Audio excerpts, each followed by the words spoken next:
everyone, and welcome to the P1 Broadcasting Channel. It's Murph.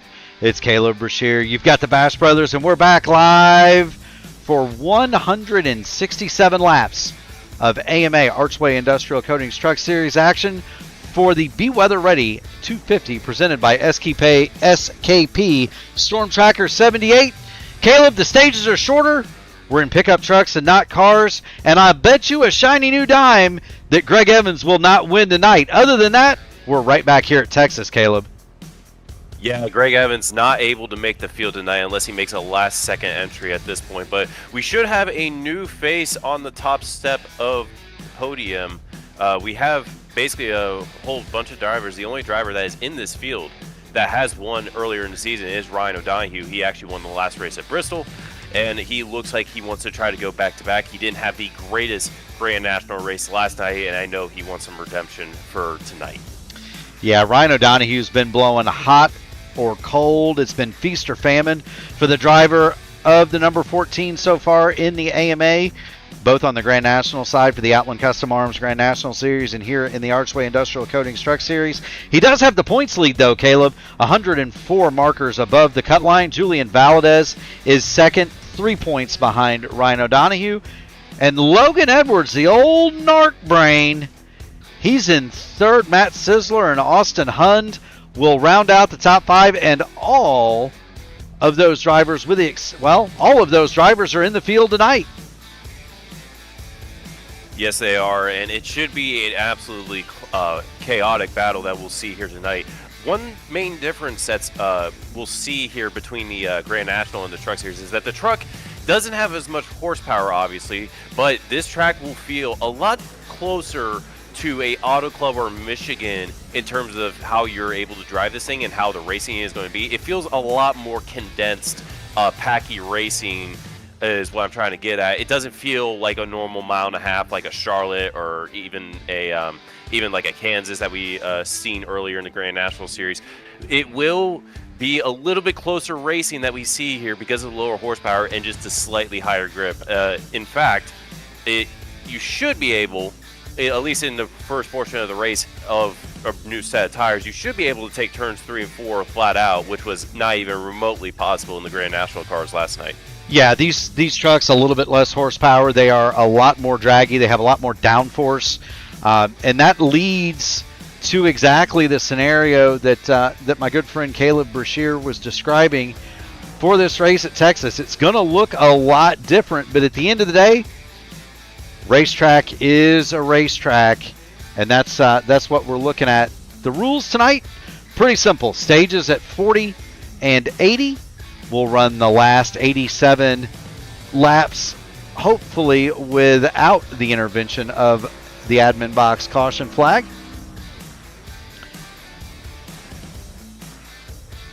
Beyond that, I would expect to see a lot of racing very similar to what we saw last night. Caleb, we saw guys using that high groove here at Texas in turns 1 and 2, and that's a thing of beauty, isn't it? Yeah, it is, but one thing you also got to be careful if you do choose to use that high groove is that it will wear your right front just a little bit more. Obviously, with you going faster, you're going to put more wear on the tire, so you are able to use different grooves here around Texas, and typically you'll see a lot of drivers either rock the bottom or second and third lane up in 1 and 2, and you are able in these truck series to get a good run around the outside in 3 and 4, depending on how your tire situation is. So it will be a little bit similar, just I think slightly packier than what we saw last night. It may indeed. The drivers' meeting is getting close. Before we get there and talk about who's fast in practice, do want to thank everybody for tuning in.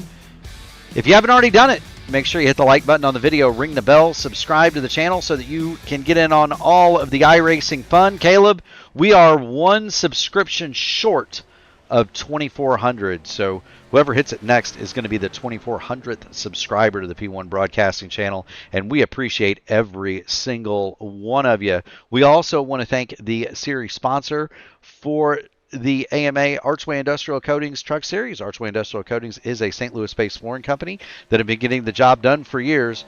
Their epoxy and urethane flooring solutions withstand the test of time, all while meeting their customers' installation schedules and budgets. They're committed to doing the highest quality work at the lowest possible cost every time, whether you're looking for industrial, commercial, restaurant, retail, or concrete flooring or concrete repair at home. You found the perfect partner to get the job done now. Get ready to floor it with Archway, and that's archwaycoatings.com. We are in the driver's meeting now, and that's a perfect time to talk about the fastest laps in practice. I will give you 3 guesses, Caleb, as to who's got the quick time. Place your bets, my friend. Who you got? Well, if we're basing it off what we saw yesterday, we saw some really good runs from Kendall Paul and obviously Greg Evans, but he's not here tonight. So we saw a really good run from Kendall Paul. We saw a really good run from James Hodgson as well. So I'm going to guess it's probably be one of those two. They seemed pretty racy yesterday. I imagine they're at the top of the board here tonight as well. Yeah, James Hodgson has dethroned Ryan O'Donoghue as the king of practice. 179.599 miles an hour. The time, 30.067. The track record here in the trucks set by Brett Moffitt in 2018, right after the repave, 28.913. This scan is a little bit older in terms of the pavement, and so it is not exactly the quick pavement that Moffitt saw right after the 2018 repave of this facility. Ryan O'Donoghue, Jim Duda, Kendall Paul, and Alan Steigerwalt round out your top 5. There's a couple of names in that top 10 in practice that we haven't seen be quick. Randy Dunlap, what a great lap from him, 30.260, 178.453. He's 7th on the board. We got our old buddy Matt Wagner, 10th in line, and the old narc brain, Logan Edwards, is 11th. We have 32 cars signed in. 28 have taken time. Mike Rigney, Austin Hund, Matt Sizzler have not taken time. Jeremy Dunwoody is the final one. And we've even got Matt M., who is one of the broadcasters for the ARCA series. And he also has done the Winter Derby. He's on hand tonight to try his hand at driving these things, Caleb. Yeah, it is. We're seeing a lot of different people show up tonight. We got 32 trucks on track, just a couple more than what we had last night. But it's good to see a good sizable field here tonight at Texas. But I am really looking forward to. There's a lot of mix-up, as you said, in the timing standings. You know, you got your usuals, the Ryan O'Donoghue, Kendall Paul, but you also got James Hodgson dethroning Ryan O'Donoghue fastest in practice, like you said. And then you got some drivers further back in the field that probably should haven't really put down that great of lap time so far. Crash Neon and John Hutchins, just as a couple case scenarios there. So we got some mix-up here, Murph, that should make it interesting if this is their true pace early on. Yeah, and that's always a good thing, right? You want to see different guys at the front. You don't want to see the same driver winning every single week, every single race. You want to see different. You want to see different drivers be at the pointy end of the grid. And good on Randy Dunlap. Good on Jason Phillips too. Those are two guys that you like to see. You like to see up front. Both of them supporters of the series. Of course, Randy Dunlap. He's the proprietor of Outland Custom Arms. He actually sponsors the Grand National Series for the AMA. So great to see Randy Dunlap going fast and having a good time. Do want to thank everybody for tuning in one more time. We've got Colby Pierce in the house. He says he's ready. He's ready to be back in the cars, in the trucks next week at the Glen, and we'll be happy to see him. Colby Pierce, one of the longtime competitors in the American Motorsports Association. So glad to see him in the chat. And Colby, welcome you in the broadcast. If you're out there, hit us up with a chat. If you've got a question, you've got something you want to talk about, anything on your mind, Caleb and I are happy to discuss whatever it is you like right here on P1. 30 seconds left in practice. The drivers' meeting is over. James Hodgson remains the quickest in practice. I cannot wait to see who is going to put their truck on the SimShop pole position. That's www.simshop.com. Just keep driving. We're about to see it, and we're going to ride on board with the aforementioned. I think we ought to show Randy Dunlap in qualifying. He has not gotten a lot of love in the broadcast, and I would love to show him cut loose a quick lap. There are also some new faces here. Micah Mixer from the IndyCar scene. He's decided to join in tonight. It was rumored that Indy Kirchenbauer would be here, but I do not see him on the entry list this evening, and so Indy Kirchenbauer not here, but Micah Mixer most certainly is.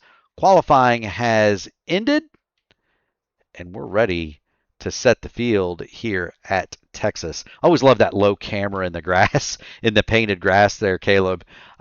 Makes the grass look pink with the logos. It's always fun, right? Yes, it is indeed. Qualifying just starting out. Who do we want to watch here, Murph, for Q? Well, let's put the camera temporarily on Logan Edwards, the old narc brain in his Ford pickup number 9. Let's see what Logan can do. We'll jump up on the roll bar, get the telemetry out, and we'll see how quick he can go.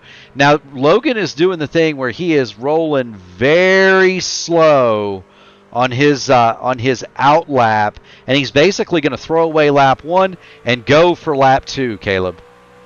Yeah, it is a bit of IndyCar strat. We see that all the time at the mile and a half. Anything bigger than a short track, you see that all the time with the IndyCars, except for maybe Indianapolis, where they'll wait until typically around turn 4 and throw away their first lap and just try to use that first lap to get up to speed. And the reason they're doing that is they want to keep the tires as cold as possible and as fresh as possible. So that's what you're seeing Logan Edwards do there. Just keep the tire pressures as low as they can for his lap. This is obviously going to be his throwaway lap, so this one is not going to be his big one. In fact, it was a 31.9. That's how far off the pace was. Goes through turns 1 and 2, kind of holds half a lane up. Gets really close to the wall on exit. Very nice and smooth from the old narc brain as he goes into turns 3 and 4, which should be flat out on a fresh set of rubber. He's playing with the throttle a little bit, but he's more or less holding it wide open. Logan Edwards is going to come off turn 4. You saw the hands, very steady, and the old narc brain puts the number 9 on the top of the board, 177.860. Let's flip back and have a look at Ryan O'Donoghue as he goes out, and we'll see if he employs the same strategy that Logan Edwards did. I wanted to show Randy Dunlap, but it does not appear that he is going to go out. He is going to go out for qualifying. So Ryan O'Donoghue is going to take the Sim Magic number 14 out onto the Speedway, and he's kind of doing that same thing, Caleb. He's rolling pretty slow, 145 miles an hour in a turn 3. He's not really standing on it quite just yet. No, he's not. He hasn't actually. We see him usually start on pole position quite often, but we haven't been able to see that this season so far. So he's got a couple pole positions back in the Grand National Series, but so far this season he has not been able to get on the top set of the starting grid for the start of the race, so we'll see if he's able to change that around. He was second fastest in practice, and he is employing the same strategy as Logan Edwards. The only difference right now I see is that he's actually holding at the bottom through turns 3 and 4 on his warm-up lap. Yeah, a lot of guys will like to ride the high line through 3 and 4 just to get a little bit of extra momentum coming to the line. Ryan O'Donoghue ran the racing line through 3 and 4. Here he is down through turns 1 and 2, and he got right next to that white line, Caleb. Yes, he did indeed. He hit about 163 miles an hour at the apex, so he is flying quite considerably faster than I imagine Logan Edwards. Logan, I saw hit about 160 on his apex speed. Looks like he was able to keep it flat through turns 3 and 4. Let's see how this lap is. All the way to the bottom, and he is only going to do 1 lap, and Ryan O'Donoghue, second quick. 177.819, 7 thousandths of a second is the difference for Ryan O'Donoghue. Nobody else is going to take to the track here, and so this is going to be more or less the end of qualifying. What you see on the board is going to be the grid. Craven, Dunlap, Osterman, Jeremy Dunwoody, Chuck Sweeting, Mike Rigney, and Matt M. have not decided to go out for qualifying, and so they are going to go from the back of the grid, and we have a healthy field again. 32 trucks signed in for this one tonight. Jeremy, or excuse me, what do I think about this track? Colby Pierce wants to know.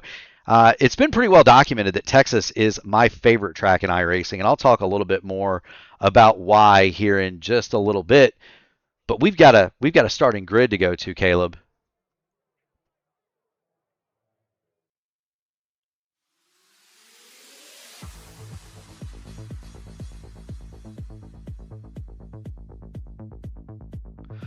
On the pole with a lap at 173.2996 miles an hour, it's the old narc brain, Logan Edwards. Ryan O'Donohue is going to go to his outside. Row 2, Kendall Paul, Sam Crow, David Dunwoody, Jason Phillips. Row 3, Crash Neon, Jim Duda will start 7th and 8th. Paul Witt, James Hodgson will go from row number 5. They'll start 9th and 10th. And 11th, it's Say Hey Lewis Hayes. Austin Hund is going to start from 12th. Sean Roberts, Matt Sizzler, row 7. Alan Steigerwalt, Micah Mixer, row 8. Rick Fallas, John Van Osteren, row 9. And Keith Graham, Adam O'Brien, they're going to start 19th and 20th. Keep an eye out, Caleb. Keep an eye out on that number 74, the pink truck. Adam O'Brien, very quick. He will be at the front before this thing is over. 21st, Shane Pearson, Donald Green in the 51 will go from 22nd. John Hutchins and Andrew Gates, 23rd and 24th. Matt Wagner will start from 25th. He set a lap time just to put himself in front of those who did not qualify. That group lines up by iRating, starting with Chuck Sweeting in 26th, then Justin Osterman, Mike Rigney, Ted Craven, and Jeremy Dunwoody through row 15. The last 2 cars on the grid, that's going to be Matt M. and Randy Dunlap, 31st and 32nd in the starting lineup. 32 trucks lined up here. And Caleb, I'm ready. You ready? I'm ready, Murph.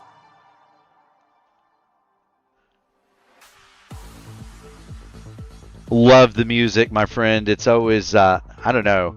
I love the music. It gets you so psyched up and ready to run these things. 250 miles around Texas, and we're getting ready to have at it.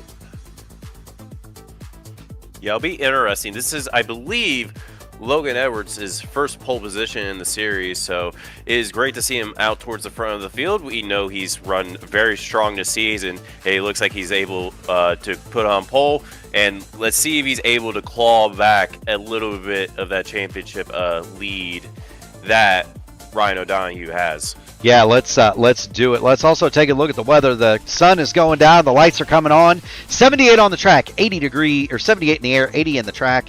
Winds out of the east, same as they were last night. So tailwind through 3 and 4.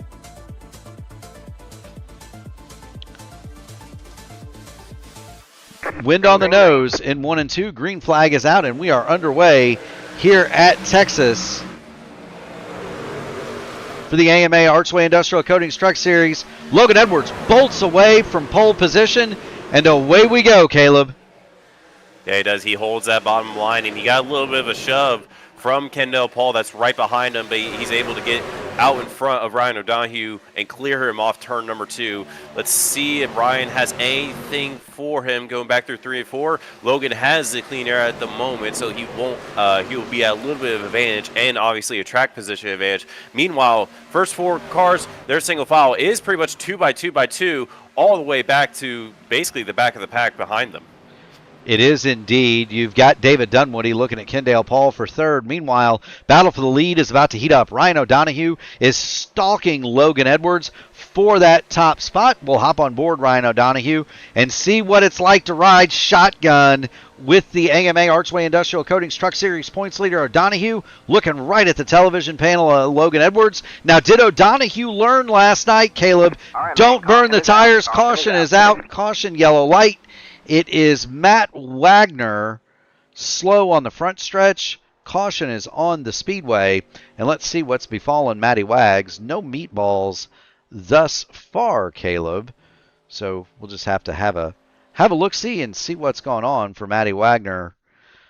This might just be loose off 4. Well, more like apron bad. He ran up on the back of the 13 of Andrew Gates, and it looked like he had to spike the brakes a little bit to avoid Gates. Maybe he didn't anticipate Andrew Gates getting off the throttle as much as he did. He hits the apron and kind of spins harmlessly. It wasn't even really a spin, just more got the truck sideways. But caution on the Speedway, and Matt Wagner will move to the rear of the field. Cautions in the AMA are brought to you by Admin Box. If you're a race controller, league admin, you run a lot of hosted series, you need one of those. It's a custom button box that allows you to race control from your rig at www.adminbox.com with 2 X's. Matty says the 13 came down on him in the chat. I never understood how people could do that, Caleb. How in the world can you be in the chat and racing at the same time? I don't get. Some people watch the broadcast while they're racing. I can't believe that either. Yeah, usually that provides a little bit of a distraction for me. Whenever I have to, I either have music or a broadcast of a race or just videos on in the background. I don't know how some of these drivers are able to do it. I still have the conspiracy theory that many of them own those old Xbox 360 keypad that you had attached to your controller and you just typed away on that. That's my theory. I wouldn't be surprised. Actually, I have one of those, and you could pick them up. You could pick them up at Disc Replay here in the clearance bin for like $2 not too long ago. And I have one of those, but my Xbox controller is not hooked up to my computer. Maybe I should do that. Maybe that's how Rob and some of those guys are able to do that. They've got the QWERTY keyboard plugged into the old Xbox controller, and that's how they manage to text during the race. I could never do that. But hey, they're Robert Malechka's, Matt Wagner. They're a lot more talented than I am. Logan Edwards is your leader. Ryan O'Donohue second. David Dunwoody third. Jim Duda, Kendall Paul. Round out your top 5 under the Admin Box caution. We are going to go back to green flag action after one more pace lap. And really, the question is going to be, is Ryan O'Donohue going to play? Is he going to play it like Greg Evans did, save his stuff early in the run, try to charge late, or is he going to try to grab the lead from Logan Edwards and take off into the distance? And the other thing that you kind of have to wonder, Caleb, about this restart, Ryan O'Donohue is going to restart second, and we saw that be a huge disadvantage last night. He's got David Dunwoody in the 3rd spot. Dunwoody theoretically is going to have a pretty big advantage here when they get back to green flag action, just because he's going to get the drop on O'Donohue on the restart. Yeah, he is. It did happen on the initial start. Ryan O'Donohue and Logan Edwards actually got off fairly equal on that initial start. But one thing we did see constantly in last night's Grand National race is how much of a lead the restart pole guy got an advantage over his outside line, and typically it always resulted in the guy that was in 3rd moving himself up into 2nd place. So it'll be interesting if it changes this time around, like kind of how we had on the initial start, or if it's going to play how it typically does on our double file restart. Yes, indeed. The lights are starting to come on, and that means the air temperature is starting to come down. The track is going to start cooling off, and that's going to be more conducive to side-by-side high-speed racing here at Texas. Do want to thank everybody for joining in. Big crowd on hand one more time for the AMA. If you haven't already done it, make sure you hit the like button on the video, ring the bell, subscribe to the channel so that you too can join in on all of the iRacing fun. It is the AMA Archway Industrial Coatings Truck Series. Live from Texas. We're just getting this party started. Pace truck is going to duck on off. Logan Edwards is going to lead Ryan O'Donohue, David Dunwoody, Jim Duda, Kendall Paul, and Crash Neon to the green flag. And away we go, Caleb. Green, green, green. Green flag flies, and Logan gets a much better jump than he did on the initial start. Ryan O'Donohue actually gained a big bump from David Dunwoody on the outside. They got Actually, that's Jim Duda that was giving Ryan O'Donoghue a bump. David Dunway's on the inside. And it looks like Ryan O'Donoghue is able to keep that second place position, just holding that outside line and just holding it wide open. Meanwhile, behind them is 2x2x2 all the way back to the rear of the field. Yeah, they're lined up from third place on back like it's the start of this race, Caleb. David Dunwoody is in a fight with Jim Duda over that third spot. There you see it, but they're lined up on the inside of Duda. And what we saw last night is unless you're willing to really hurt your right front tire, that outside line, it can be fast for a little bit, Caleb. But ultimately, you're going to pay the price if you stay up there for very long. David Dunwoody on the inside, but Jim Duda is going to clear him. Dunwoody slides, and he almost hit the back of Jim Duda going through 3 and 4, but David Dunwoody in that third spot. Logan Edwards leads it from Ryan O'Donoghue, and those two have pulled out about a 0.4 of a second gap over Jim Duda in third, and Dunwoody all over the back of Duda. Meanwhile, a little bit further back in the pack, you've got the number 20 of Jason Phillips. He's been hung out to the high side. He's got Sam Crow underneath him. The old Crow starting to come forward, Caleb. Yeah, he is. Sam Crow, he was running in the top 5 in the first stage yesterday, but he's going to have to start. He started back and forth. He finds himself way back in 12th, so he's not had a good start so far to this race. He actually moves up a spot there into 11th, but he needs to regain a lot of time here to get back inside the top 5. Yes, he would. Meanwhile, battles all over this top 10. Crash Neon has dropped underneath Kendall Paul, and so move Crash Neon up to the 6th spot. Kendall Paul will fall to 7th, and he is immediately going to come under fire from James Hodgson and Micah Mixer. Say hey Lewis Hayes in the number 43 Robert Turnbull special. He's found his way up into the top 10, and he's looking to move forward as well, Caleb.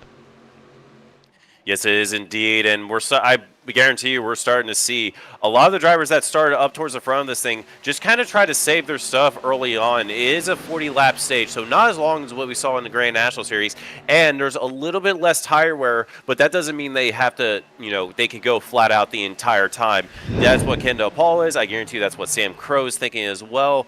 They're just trying to, bide their time and try to get all the pace back towards the end of a run when they have when they are saving their tires and just be able to go faster than everybody else. I'll tell you who's not saving a doggone thing. Crash Neon has gone to 6th. He's looking to the outside of David Dunwoody for 5th. Dunwoody was all over the back of Paul Witt, but Witt has gotten past Dunwoody. But Crash Neon is coming forward. He's going to look underneath David Dunwoody off of turn 4. Can't quite get the fender. They are nose to tail coming across the start-finish line. But Crash Neon's going to have that spot before too much longer, Caleb. Yes, he is indeed. 3 wide right behind him. That is Micah Mixer all the way to the outside. He looks around the outside. Kendall Paul and James Hodgson able to get that position, but they still got a fender going down the backstretch, going to turn number 3. But Micah able to get a couple places there on the high side of turns 1 and 2. Right behind him, James Hodgson and Jason Phillips are going to go side by side along with Say Hey Lewis Hayes. And it's starting to get a little bit more spread out here, Murph. There's still a lot of side-by-side action, but it's starting to get a little bit more single file the deeper we go into this run. It is. Want to highlight Matt Sizzler right now. Matt Sizzler in that number 93 3 Birdies truck. He started to come to the front. That is a very rapid man. He's up 2 spots from the start of this race. He gets around Sam Crow, move him to 11th, and now Matt Sizzler going to go to work on Say Hey Lewis Hayes. We're going to jump on board with Matt Sizzler and kind of see what's going on in that truck. The 3 Birdies machine is a rocket right now, Caleb. He is faster than Logan Edwards is leading this race, and Logan Edwards, we don't want to sleep on that battle because Ryan O'Donoghue is just about to be parked under the he's about to be parked under the tailgate of Logan Edwards. He has reeled him back in. Ryan O'Donoghue slightly faster the last couple of laps. Ryan O'Donoghue may be looking to go to the lead, and they have pulled out a 1.3 second advantage, the two of these drivers, over Jim Duda in third. There you see the gap. It's about 20 car lengths, or about half of the back straightaway. Yes, they are indeed. And it looks like O'Donoghue is just kind of be very patient with Logan. He's not looking for spots immediately. I think he's only going to try to take it if it's 100%, a go move. It looks like they're just trying to work together and break away from the field. And, one thing I do want to also point out is Ryan O'Donoghue, he was very quick in the short run, but in the Grand National race last night. But he started to fall back towards the middle pack, towards the back of the field over a really long green flag run. That's what we saw in stage number 1. That's what we saw in stage number 3 yesterday. So he's got to be he doesn't have to be as careful on tires as he did last night. Whoa! David Dunwoody went under Paul Witt. He lost the truck. He's sliding through the infield. David Dunwoody, the number 28, is going to go from third back to the tail end of the field. He wants to keep it off of the pit lane so he doesn't get a drive-through penalty. You saw it here. We just cut to him. David Dunwoody has spun the truck going for the third spot. He clips the inside of the cone, of the exit cone off a pit road, and that may give him a drive-through penalty. So things went from bad to worse for David Dunwoody, and it did give him the black flag. We'll see if the admins use the admin boxes and clear it. But that is a disaster for David Dunwoody. Randy Dunlap has retired his machine. Dunwoody coming back around. Meanwhile, back at the front, Kendall Paul has dropped to the inside of Micah Mixer. Mixer on the outside, and he's got some help from Paul Witt, and they got Crash Neon back there as well. Does the draft play any effect on these trucks here, Caleb? I imagine so, especially at these, packier 1.5 mile races. It'll be a little bit, more effective, whether or not in the draft or not, more so than what we raced earlier, say at like Kansas in the Grand National Series, or the other 1.5 miles that we'll see later on, because of how fast you're able to take these tracks and how they're able to grip up. So the draft here will play a huge advantage, but it will also give them quite a bit of dirty air in front. That's why you'll start to see a lot of the drivers that are in those big packs, and they haven't been tire saving, when they'll start to fall off because they're starting to compensate for the dirty air that's right in front of them. And you guys see Micah do that a little bit by just taking a second to third lane up, going through turns 1 and 2. So he's trying to compensate for the dirty air that he's getting through corners 1 and 2. He is indeed. Micah Mixer, we're watching the charge from him. He's driven that Votive number 45, the Votive Racing League machine, up to the 4th spot. He's working the outside of Kendall Paul. I thought he was going to get to Jim Duda there for a second, but didn't quite make it. And the reason I asked about the draft is you could kind of visibly see the conga line starting to form. Mixer is going to lose the spot to Kendall Paul, though. Move Kendall Paul to 4th. Micah Mixer back to 5th. Next best battle on the track, Matt Sizzler and Say Hey Lewis Hayes. The Robert Turnbull special runs along in 10th. Sizzler is 9th, and he's working on James Hodgson for 8th here. He gets to his inside, going through the quad over right in front of them. Crash Neon had a little bit of a look on Paul Witt going down the front straight. He's still side by side, 2x2x2, going through turns 1 and 2. Looks like Jim Duda on the outside gets alongside Micah, but he's got a truck to his outside that wants to try to take a spot there. Not able to quite get there. That was Paul Witt on Mike and Jim Duda's outside. He's still running the high line. He's trying to get a very good run through turns 3 and 4. He's still side by side with Micah, and it's 2x2 of this group of 4 cars. This is going to get really dicey. Yeah, this is the scrap. This is 4th, 5th, 6th, 7th, 8th. James Hodgson is 9th. They get single file going through turns 1 and 2. Mixer going to drop it back down to the bottom. Paul Witt on the top, and Matt Sizzler, he's trying to figure out which one of these guys is going to move so that he can follow him. Mixer is going to lose out on that battle. Paul Witt and Matt Sizzler get past Micah Mixer. Now Mixer's got a challenge from Crash Neon. Neon in the Ghost Energy Drinks machine is going to head to the high side. Crash Neon drills the high groove. He's going to grab a spot from Micah Mixer, and he'll start to work on the back of Matt Sizzler going through turns 1 and 2. Yes, he will indeed. Micah is up about, last time through, he was in the 6th place position. He was up 10 spots from them, now only up 8. So he's probably worked his tires a little bit harder than everybody else, and he's starting to fall back just a tiny bit. He's still side by side with Crash Neon, but he is starting to just you're starting to see the wear of his tires on that truck, and you're starting to see him just kind of lose the front of this group here of Kendall Paul, Jim Duda. He's starting to just fall back just a little bit more and more each lap with those guys in front. Yeah, you got to wonder if maybe Micah Mixer ran that truck a little bit too hard, got up to the front, but used up his stuff. The good news for him, the stages are a little bit shorter tonight, 40 laps versus 50 for the Grand National race last evening. These trucks do not use the tires nearly as much as the Grand National cars do. You've got Matt Sizzler battling Paul Witt. That's the fight for fifth. Everybody else is kind of just status quo for the top four. O'Donohue started to fall back a little bit from Logan Edwards, but not much. Jim Duda's a couple of tenths off of Kendall Paul, and you can see the gap back to Paul Witt. We've got a slow car on the apron. That is Keith Graham. Do want to report that the black flag for David Dunwoody was cleared, and so he just wants to continue on and try to not go a lap down here so he can end the stage, come in, get new tires, and get back in the fight. It's worth mentioning this guy right here, Chuck Sweeting, started on the pit lane. He's up to 17th spot, so he's past half the field in that number 75, Caleb.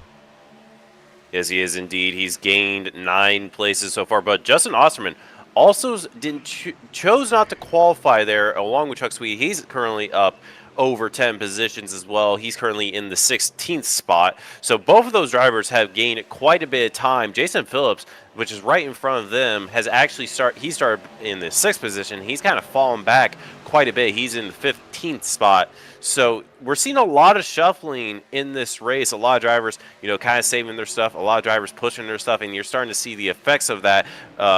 Meanwhile, it's still kind of single file, just a little bit. It's kind of mellowed out over the course of the last couple of laps. A lot of single file racing, so the pack is getting bigger as we speak. So it's going to be a little bit of a struggle for these last 10 laps, I imagine, to try to get by somebody at this point.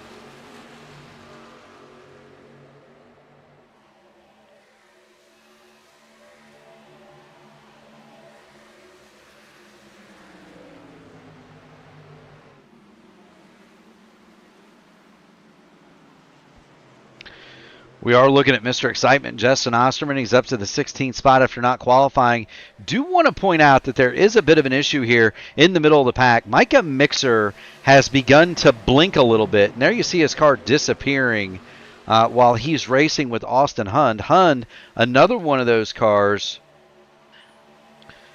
that did not start in the top 10. He's up 3 spots, but Mixer has been blinking for the last several laps, and that can be a gnarly situation if you're racing around him, Caleb. It seems to have stabilized now, but that's got to be uncomfortable for Witt, Hund, and Hodgson as they run around that 45 truck. They can see that, and they don't necessarily sometimes know exactly where he is.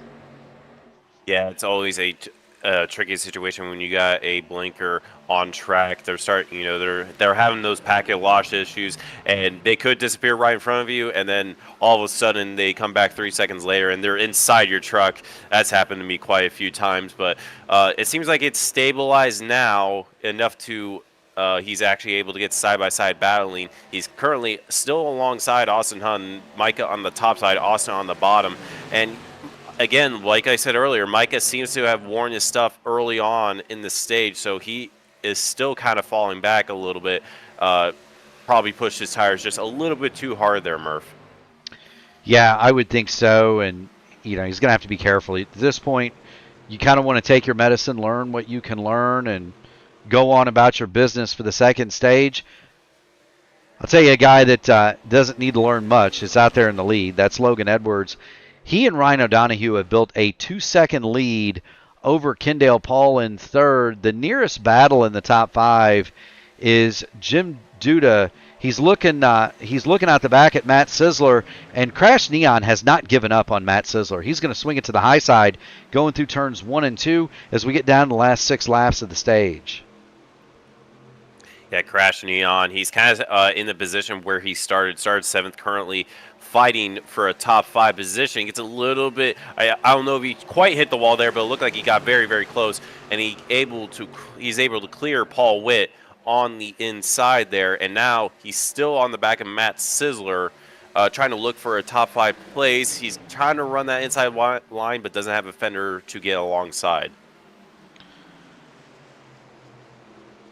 No, he doesn't. Crash Neon's going to fall back in the line in 6th. Sizzler 5th, due to 4th. Kendall Paul has separated himself from this group, but the fun is back here about 8th, 9th, and 10th. They were 3 wide for a minute. Micah Mixer has 8th. James Hodgson is going to go by Austin Hund for 9th. Put Hund back to 10th. And now Hey Lewis Hayes is going to get in that fight. And they are all close together. Micah Mixer got in the wall a little bit. And now you're going to have Alan Steigerwalt join that battle. Let's jump on board, actually, with Sam Crow. And the reason I want to do that is he's got a ringside seat for this whole thing, Caleb. The old Crow looking ahead at Mixer, Hayes, Hund, and Steigerwalt. Yes, he is indeed. He's got a view of an incredible battle that's right in front of him. He's been very patient during this race. He's actually fallen quite a bit. He started inside the top 5, currently rocking 13th. It looks like he's going to try to get a couple positions here. So it doesn't seem like he has quite the bit of race pace in comparison to his Q run at the moment, or maybe he's just trying to save his stuff better than anybody else, but he has fallen back quite a bit early on in this race. You know, and that's something that's something Sam Crow very good at. He is very much a veteran of these wars, full distance events.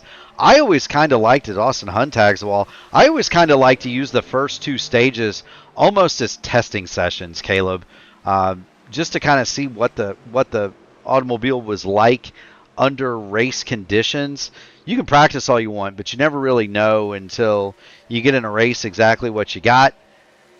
Treat at least the first one like a test session. Apply what you learned in the second. Learn some more. Come bolt on fresh tires and go racing in that last stage. And that's what Sam Crow is likely to do. Is he and Austin Hund smacks the wall again coming off of turn number 4. But Logan Edwards, Ryan O'Donoghue, they're going through turns 1 and 2. They are out for a Friday night cruise here at Texas. Those two a 1.9 second lead over Kendall Paul. Kendall Paul another second ahead of the pack. But we're looking at Logan Edwards coming down to win stage number 1 here at Texas as they come off of turns 3 and 4. Logan Edwards, Ryan O'Donoghue, Kendall Paul will flash through, and then it's going to be a mess back here. James Hodgson is going to cross the line in 8th. All right, man. There's Micah Mixer and Hey Lewis Hayes. Caution is out. Stage break number 1 has concluded.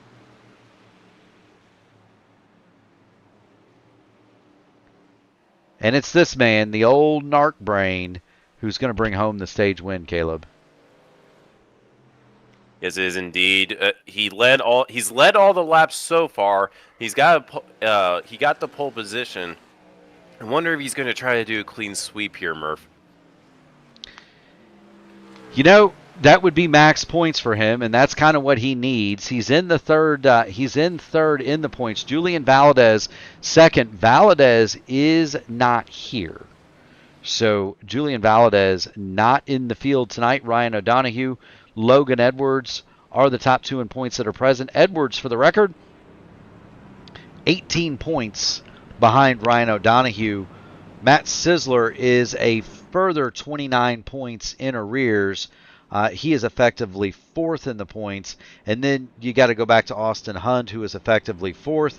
He is 51 markers back. And so Ryan O'Donoghue and Logan Edwards very much in control of the points.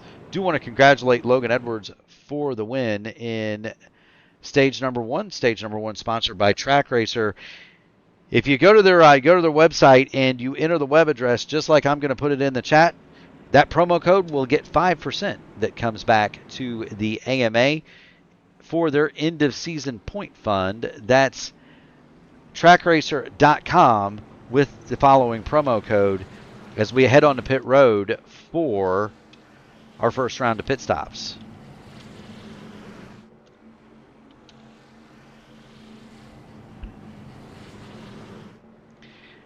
And nobody's staying out here, Caleb. Everybody coming to get 4 fresh tires.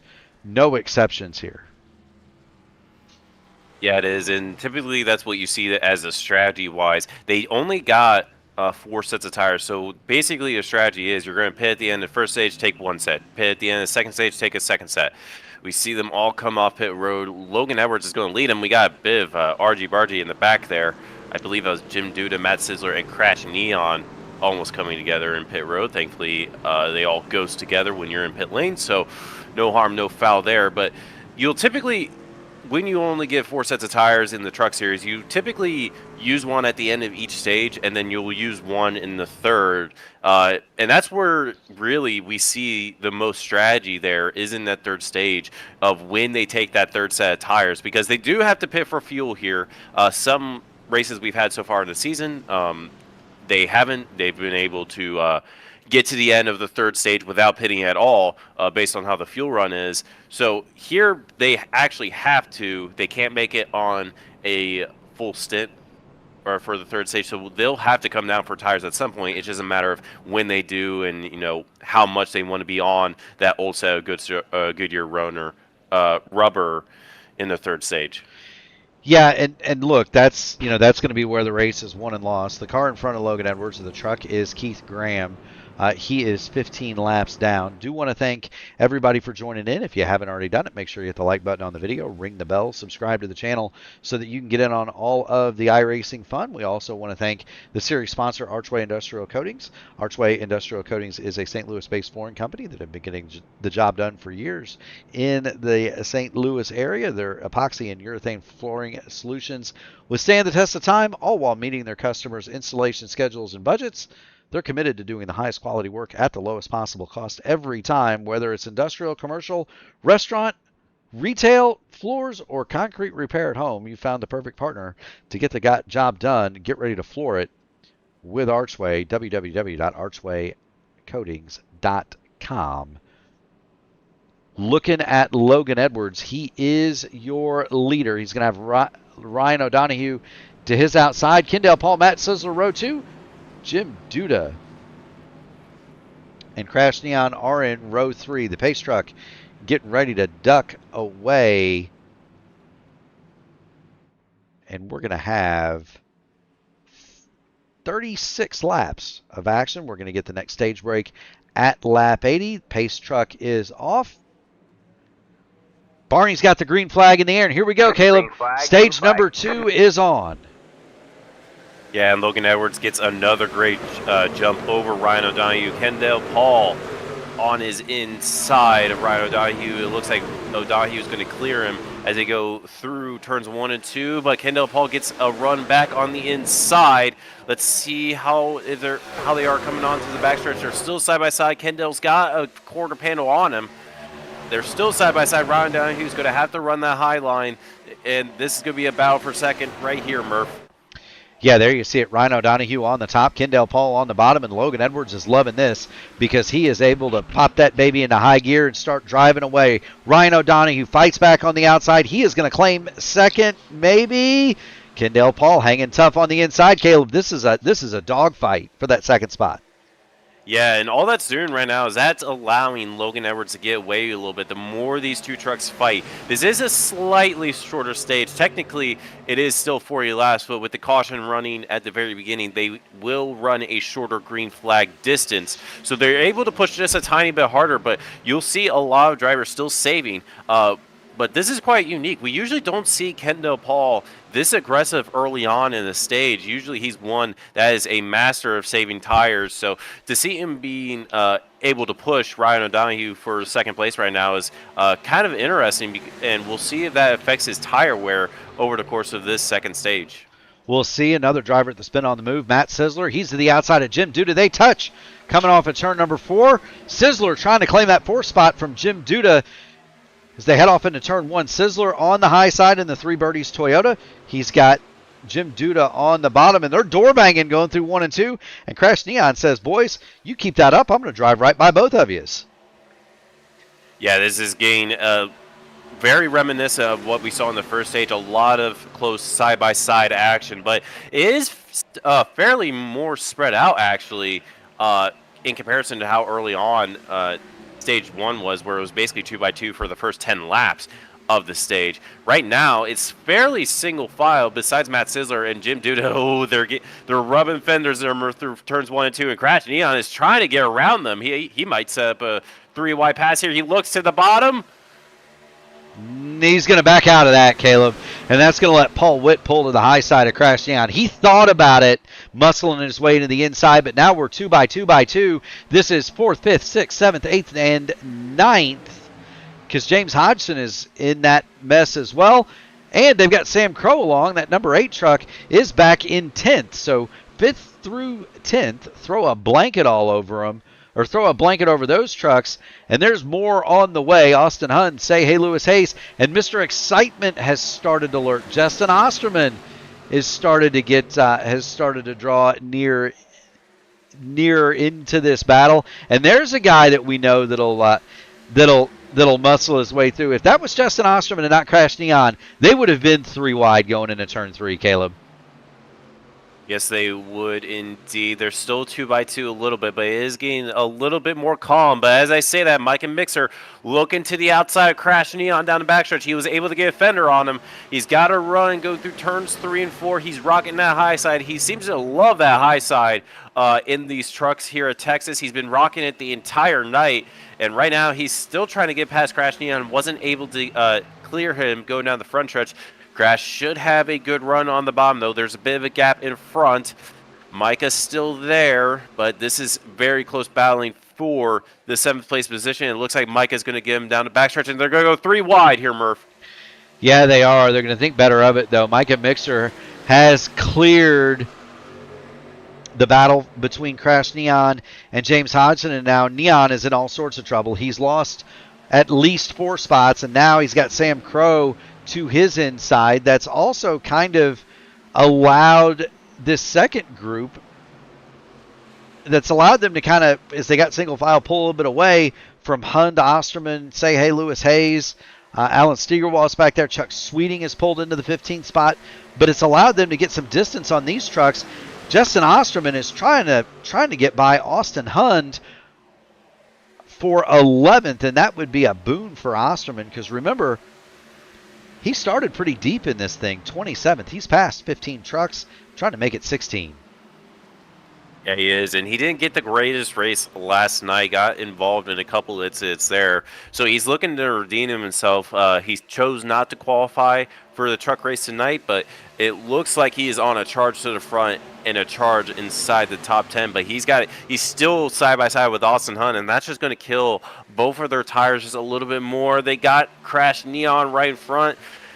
Oh, this is going to get very tight crashes alongside both of Austin Hunt and Justin Osterman there. So very close battle. Meanwhile, right in front of them, Micah goes really high in turns 1 and 2. Actually lost a spot there to, I believe, Paul Witt. So Micah Mixer kind of still rocking that high side, and he's still trying to get a lot of time here, but it's going to wear his tires out. And let's see how he is at the end of the stage here in terms of how fast he's going to be. Absolutely. Still watching the battle between Crash Neon and Justin Osterman. They're 2 by 2. Say hey Lewis Hayes is now snuck by Austin Hund. Move Lewis Hayes into the 12th spot. Give a call out to this man right here, the Marty Robbins special, Rick Fallis. He had been closing in on the top 10. That's a guy that's going to drop back in the opening parts of these stages, save his stuff. Rick Fallis, a very cagey driver, and he's been toward the sharp end of the field. It wouldn't surprise me if he gets back up there before the end of this thing. And here's Mike Rigney, the number 80 machine, looking in the 20th spot. Mike Rigney, another one of those veteran drivers. And then you've got the ARCA broadcaster. He's hanging out in the 21st spot. So there's Matt. He's 21st. John Van Ostrand, 22nd, battling along with the 74 of Adam O'Brien. Donald Green, he's having a pretty decent night for himself. Donald Green is 24th. The teddy bear, Ted Craven, in the number 1 is 25th. He's running out for a lead here, Murph. Ryan O'Donoghue's on the inside of Logan Edwards, and Kendall Paul looks like he's going to get invited to the mix here as well. This is the first time that Logan Edwards would have been headed during this event. Ryan O'Donoghue drops underneath at lap 58, and he'll lead the 58th circuit. We begin lap 59 with Ryan O'Donoghue alongside Logan Edwards, but the old Narc brain has not given up, Caleb. He is fighting back hard on that outside, and that's allowed the rest of the field to catch these two. They ran away with the first stage, not so in the second. Edwards on the outside, O'Donoghue on the bottom. O'Donoghue has the help, if you will, from Kendall Paul and others, but Logan is hanging tough on that high side. Yeah, Kendall's giving a big shove to Ryan O'Donoghue. He wants a bit of this action, nearly 3 wide as they go through turns 1 and 2. Kendall's on the inside. Looks like he's got a run on Ryan O'Donoghue. He's got a fender out in front of him, and Logan Edwards is dropping back a little bit here, Murph. I wonder if that fight with Kendall Paul with Ryan O'Donoghue took some of the starch out of his tires, and I wonder if it did the same for Ryan O'Donoghue, because now Kendall Paul has forced his way up the inside. He's looking at Ryan O'Donoghue for the lead.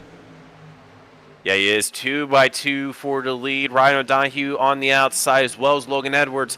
Meanwhile, Kendall Paul and Jim Duda on the inside. Now it's a three cars back of a battle here, side by side. 2 by 2, Jim Duda gets to the outside, and now we're almost 3 wide for the lead.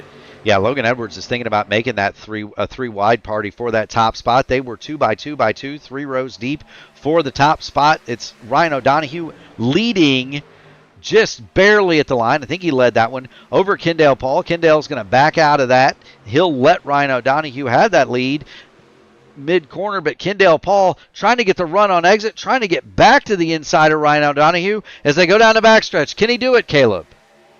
Well, Ryan O'Donoghue getting a big shove. Logan closes the door on Kendall Paul. They get rubbed fenders, I believe, just a tiny bit. Logan with a big shove to Ryan O'Donoghue, but he wasn't able to get in position. Meanwhile, they're 3 wide down the front stretch. Micah Mixer, Crash Neon, and that is Sam Crow. And they're still 3 wide. Micah drops back a little bit of contact. Go through turns 1 and 2. They got away with that, Caleb, but that was about to be a mess. And now they're 2 by 2 by 2, 3 rows deep for the what is that? The 5th spot. 6th spot. 6th spot. Sam Crow is going to have it now over Micah Mixer, James Hodgson, Paul Witt. But that got kind of wild. It's getting dicey for the 3rd spot. Jim Duda's almost at the wall. He got a little bit of a tap from Kendall Paul. They were 3 wide going down the dog leg there, and it's getting very hectic up at the front of this field right now. It has, and that's allowed Ryan O'Donoghue, Logan Edwards to start pulling away from this group. They've got about a 1/10 of a second in hand. Kendall Paul drops to the inside one more time on Jim Duda. See if he can't take away that 4th spot. It wasn't that long ago, maybe 5 laps. Kendall Paul was challenging for the lead of this thing.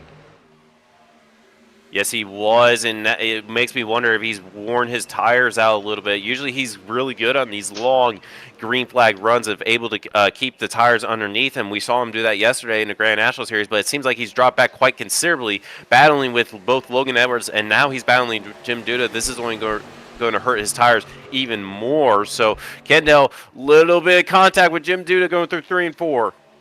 Yeah, this is close quarters, close contact racing here at Texas, and they're doing all this at better than 170 miles an hour in places.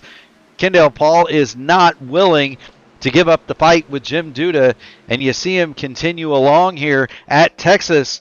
We've got 66 of 167 complete, and finally they get straightened out. Something I'm noticing, Caleb, if you get drivers side by side like Sam Crow and Crash Neon are right now, it basically just acts like a huge vacuum. I don't know if it slows the 2 trucks down in front or if they give such a huge suck to the trucks behind them, but it's almost like you get 2 side by side in front, and that's going to let the next 3, 4, 5, 6 guys in line close right up on that battle.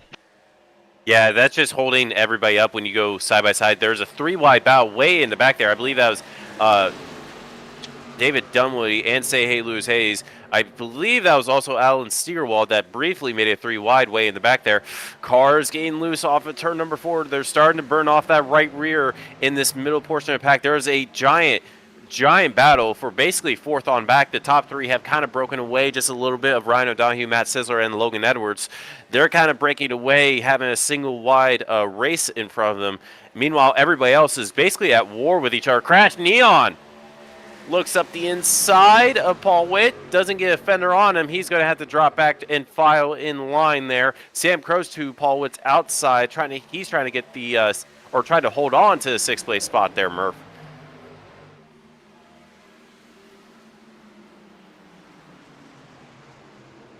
Still side by side. Sam Crow kind of holding that middle line, or as what's considered the high side actually in these trucks. Usually with the Indy cars, you're able to go all the way up to the wall. In these trucks, you really don't want to do that. So Sam Crow basically running as high as he can be to try to get as good of a run through the corners as much as possible. He looks like he's able to clear Paul Witt this time by.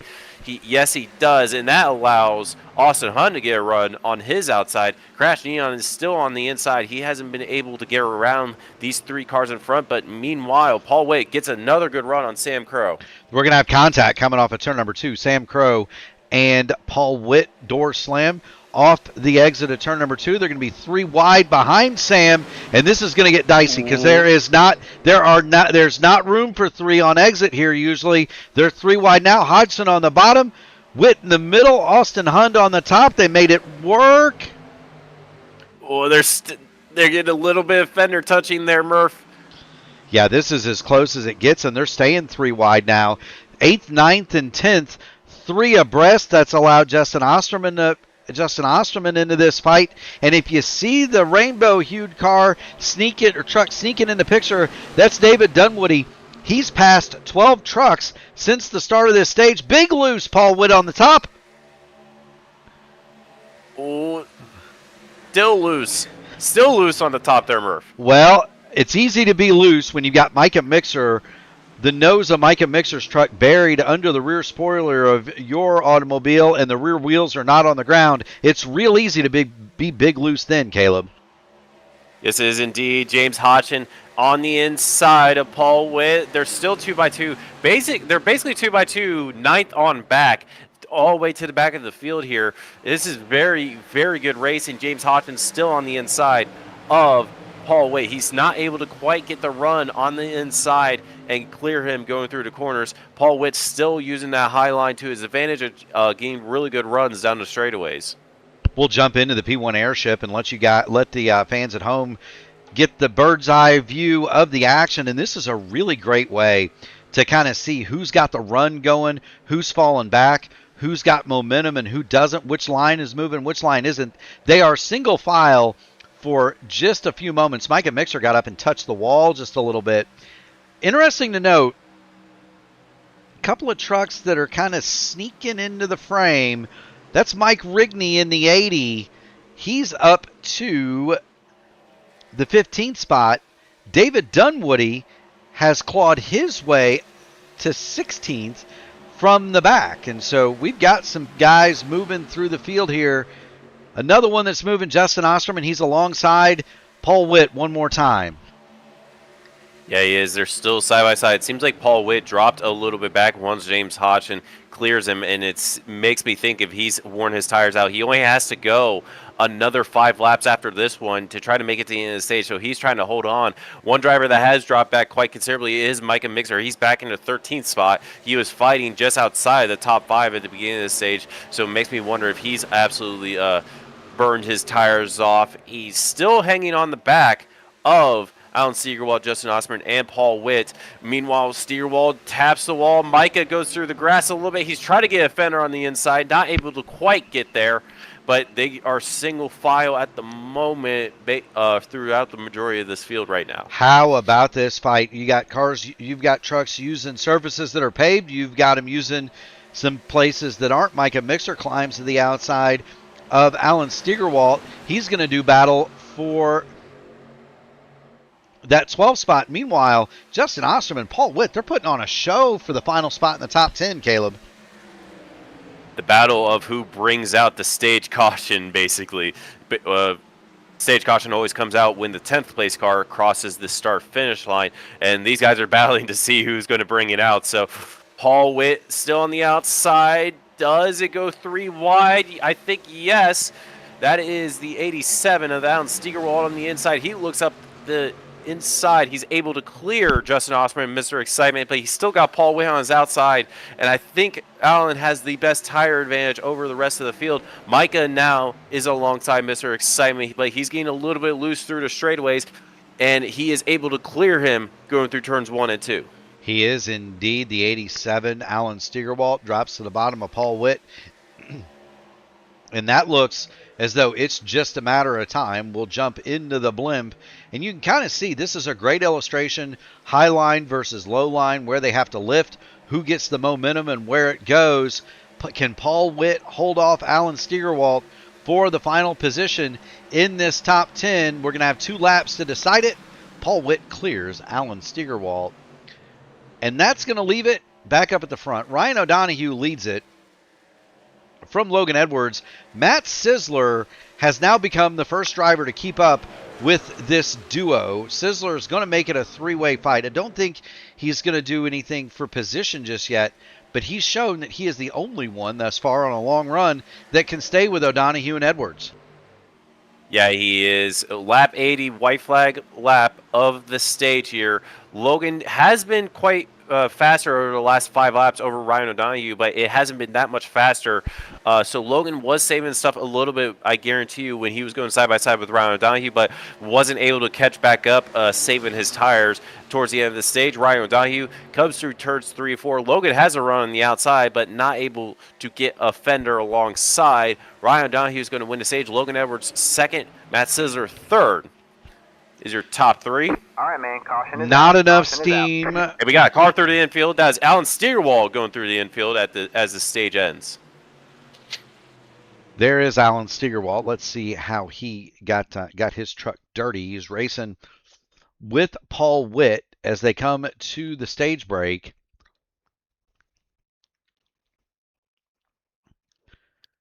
Maybe a little bit of door-to-door. Nope. Into the grass. No contact. Steigerwald makes it across the line. He doesn't actually lose the truck until after the stage is over. Unfortunately for Steigerwald, he does the same thing David Dunwoody did and drives through the pit lane, and that's going to give him a black flag. Now, I do believe that the admins have cleared it. There is a rule in the AMA that if you go down there if you hit that as part of a crash, they reserve the right to clear that for you, and so they've used their admin boxes and cleared that away for Alan Steigerwald. Do want to thank Blackmagic Studios for their continued support of the AMA. The winner of Blackmagic Studios Stage Number 2, Ryan O'Donoghue. They are a small operation dedicated to high-quality iRacing paints and wraps for any car. You can visit them on Discord or Facebook for your next good-looking iRacing paint, and I'll vouch for that when I take to the track. It's behind the wheel of a Blackmagic Designs machine. Check him out. Dunwoody's pretty good at painting cars, man. I do love your IAR livery there, Murph. It just needs some gold wings. You know, I'm thinking about gold hubcaps for tomorrow night. How about that? That would be interesting. You can see everybody is coming down the pit lane, wholesale fashion. Only the pace truck is left on the racing surface. Ryan O'Donoghue is going to lead him down, Caleb. Yes, they are indeed. Logan Edwards not able to get his pit box very clear there. He's actually quite a bit of an angle, but you'll see everybody take a set of tires here, and it's just a matter of when they pit in the third stage. Logan not able to get best run. He's actually going to lose a place there to third, but on this restart, that actually might be able to benefit him being on the inside. I was going to say, Caleb, if there's a spot that you want to lose, it might be going from second to third on a restart. And the reason for that, and we kind of talked about it last night, is this. In NASCAR competition and iRacing, there are several things that the sim does to make the restarts more realistic. One of those is, well, the procedure is essentially this. If you're on the outside You cannot go faster than the leader at any point in the restart box. You cannot ever be ahead of the leader in the restart box. And you have to maintain a certain speed in the restart box. And so it's very, very difficult to launch one of these things when you're in second spot. And you also have to understand, not everybody has the surround monitors like we have, Caleb. Not everybody has the triples. So if you're Logan Edwards and you've got this view and you got one monitor, that's literally what you see. So you can't even see the guy next to you, let alone try to launch with him. So a lot of guys will do it by sound. But that's all you can see on one monitor. Now I have three, so I can look over to my left just like in life, and Ryan O'Donohue is there. But if you're on one monitor, you can't even see the guy next to you, Caleb. No, you don't, and it's very, very tricky. However, it seems as though Matt Sizzler came down pit lane. He's coming out pit lane now. He's actually going to start towards the rear of this thing, and that will allow Austin Hunt to kind of be in that prime spot. So Matt Sizzler coming down pit lane, it looked like maybe for some damage. I'm not exactly sure. But it looks like your front row is going to be Logan Edwards and Ryan O'Donohue like it has been in the previous two restarts. It will be O'Donohue and Edwards. For the record, Matt Sizzler, 4.3 seconds on the pit lane, and maybe that was a strategic call. He just wanted to go to the back and hang out a little bit. Barney's got the green flag in the air, Caleb. We're about ready to start stage 3. Let's get this party started. Green, green, green. 83 laps to go. Final stage here at Texas. Yeah, Ryan O'Donohue gets out to a couple truck length lead. Logan Edwards looking on the outside. He's got Austin Hunt on his inside. They're still 2x2. I saw a brief 3 wide moment. I believe there's a car on the apron. That is David Dunwoody. He gets very loose through 1 and 2. And we got some 3 wide moments in the back there. 4 wide moments way in the back there. That is Say Hey Loose Hayes getting around that group of cars. It was. And all that's done, and we'll jump back up in the blimp. Mike Rigney has driven it to 11th. Make that 10th. He's going for a top 10 spot on Paul Witt, and this is the battle from 4th on back. Justin Osterman, big lift. Everybody be careful. Now they're 3 wide with Paul Witt going up the inside on Hyundai Neon. Oh, this is getting very, very dicey early on in the stage here, Murph. We typically always see that at these Texas restarts, how close and packy it kind of gets on these restarts. They're still 2x2. Crash Neon able to prevail over, I believe that is Justin Osterman and James Hodgson and Austin Hahn. So Crash Neon able to slot himself up into the 7th place position. And they are 3 wide coming off turn number 2 right behind them. Mr. Excitement not done. He threw that truck right up the middle in between James Hodgson and Austin Hahn. There is a great view that's being had by the 75 of Chuck Sweeting right at this moment. That's what Chuck Sweeting is seeing out of his helmet at 180 miles an hour going into turn 1 at Texas, Caleb. Yeah, they're still 3 wide. James Hodgson looks like he's going to file in line there, but he has a fender, I believe, on his inside. Kind of yields back a little bit going down the backstretch. So James Hodgson battling very close with Mr. Excitement, Austin Hunt. Those guys are going out. Meanwhile, they are side by side for the lead here, Murph. Logan has been trying to get around Ryan O'Donohue for the past couple of laps here. He's been able to get alongside, but not able to quite get the move done. He's still side by side going through 1 and 2. He's got to be careful. He doesn't want to burn his tires off too early in this stage. Does he get a cutback going through turns number 2? Hard into the wall. I believe that was Jim Duda. No, that was Sam Crow. That was Sam Crow, yeah. That was Sam Crow. Logan Edwards got the cutback on Ryan O'Donohue and dropped it down to the bottom of the speedway.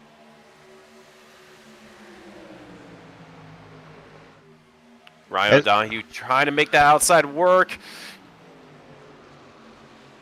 Still side by side. These guys have been going at it ever since the stage started. Yes, they have. Ryan O'Donohue to the top, Logan Edwards on the bottom as we run it. Do want to thank everybody for joining in. You are watching the AMA Archway Industrial Coatings Truck Series live here on the P1 Broadcasting Channel.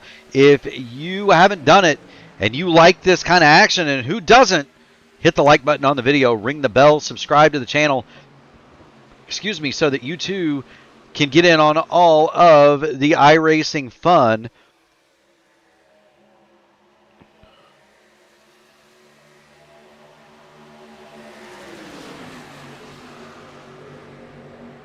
Still looking on to his battle for the lead here. It looks like Logan has slotted himself into second. Kendall Paul and Sam Crow are right behind him, however, and those guys have gained a quite considerable amount of time on our front two leaders because they've been battling so much. Ryan O'Donoghue's kind of pulled a couple truck length lead over Logan Edwards. Kendall is all over the rear bumper of the old narc brain there, Murph.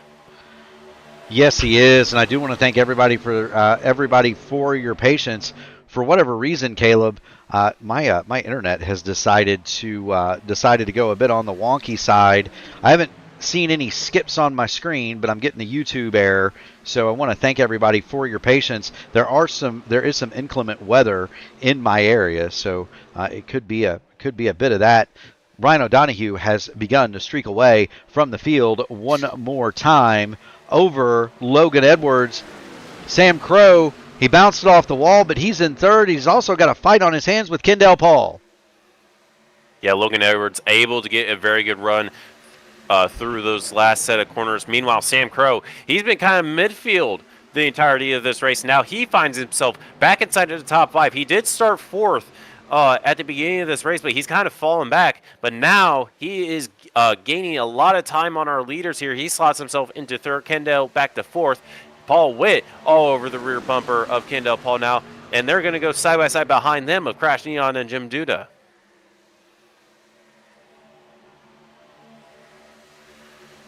Still side by side as they go through the dog leg. Jim Duda's got a run on the high side.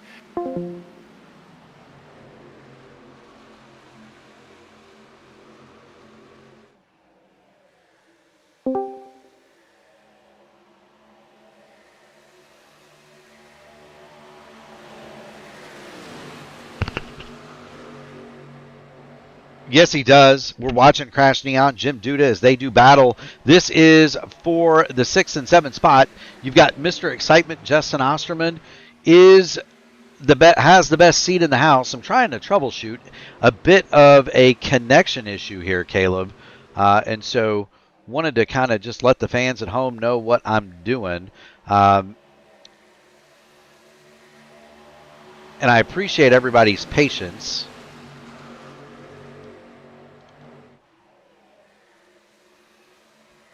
As we figure out that connection issue, Sam Crow has gotten to right on the back of Logan Edwards for the lead here. Logan's still in that second place spot. Sam Crow looking up the inside of turns 1 and 2, but Logan is riding that high line through turns 1 and 2, but he's able to get the run back down the straightaway with him being in the draft as well.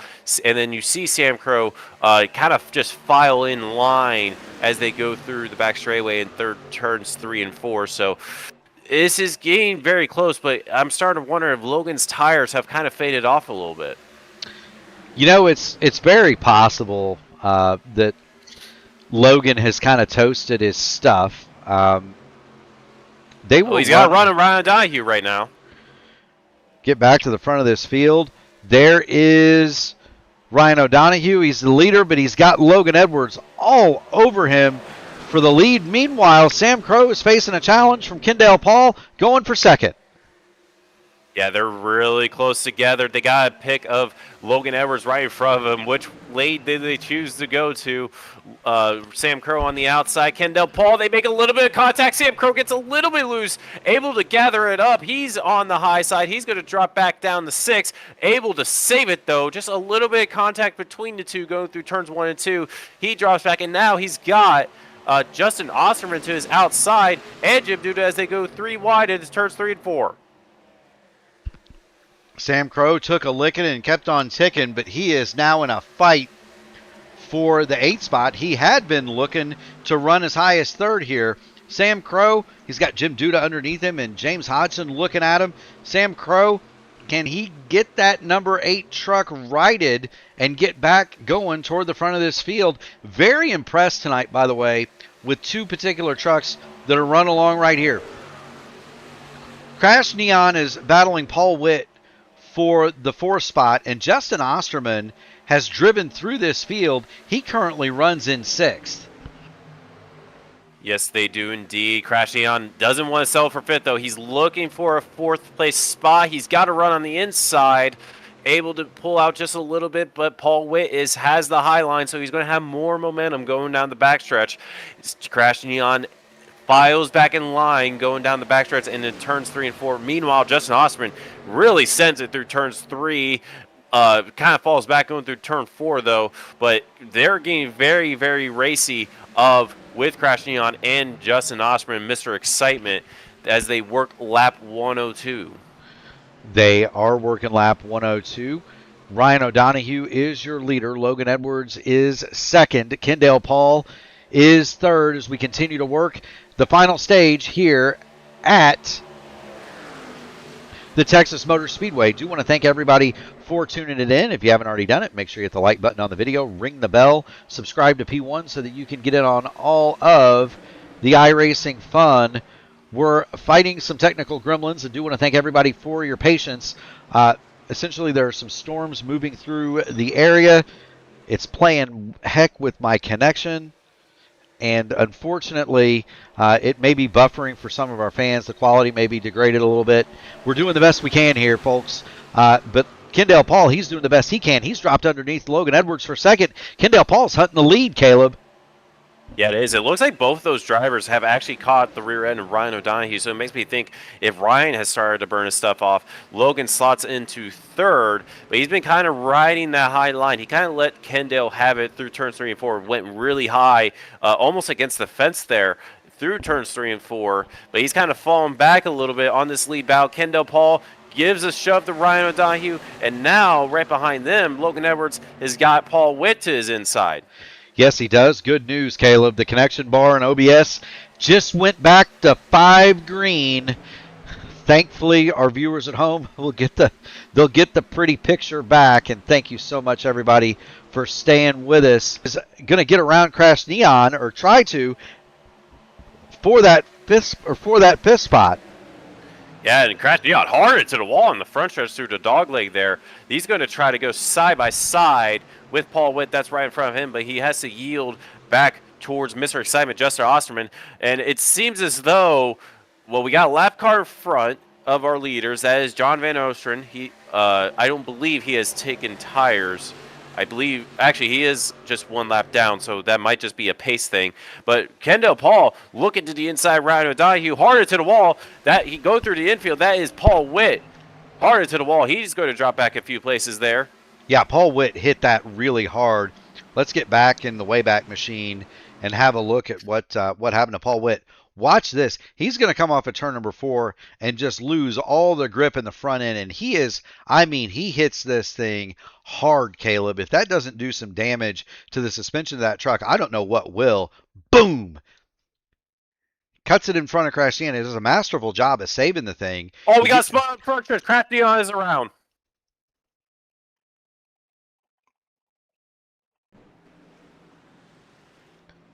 Crash Neon has gone around. Black flag, Justin Osterman. And now we've got more replays to watch, Caleb.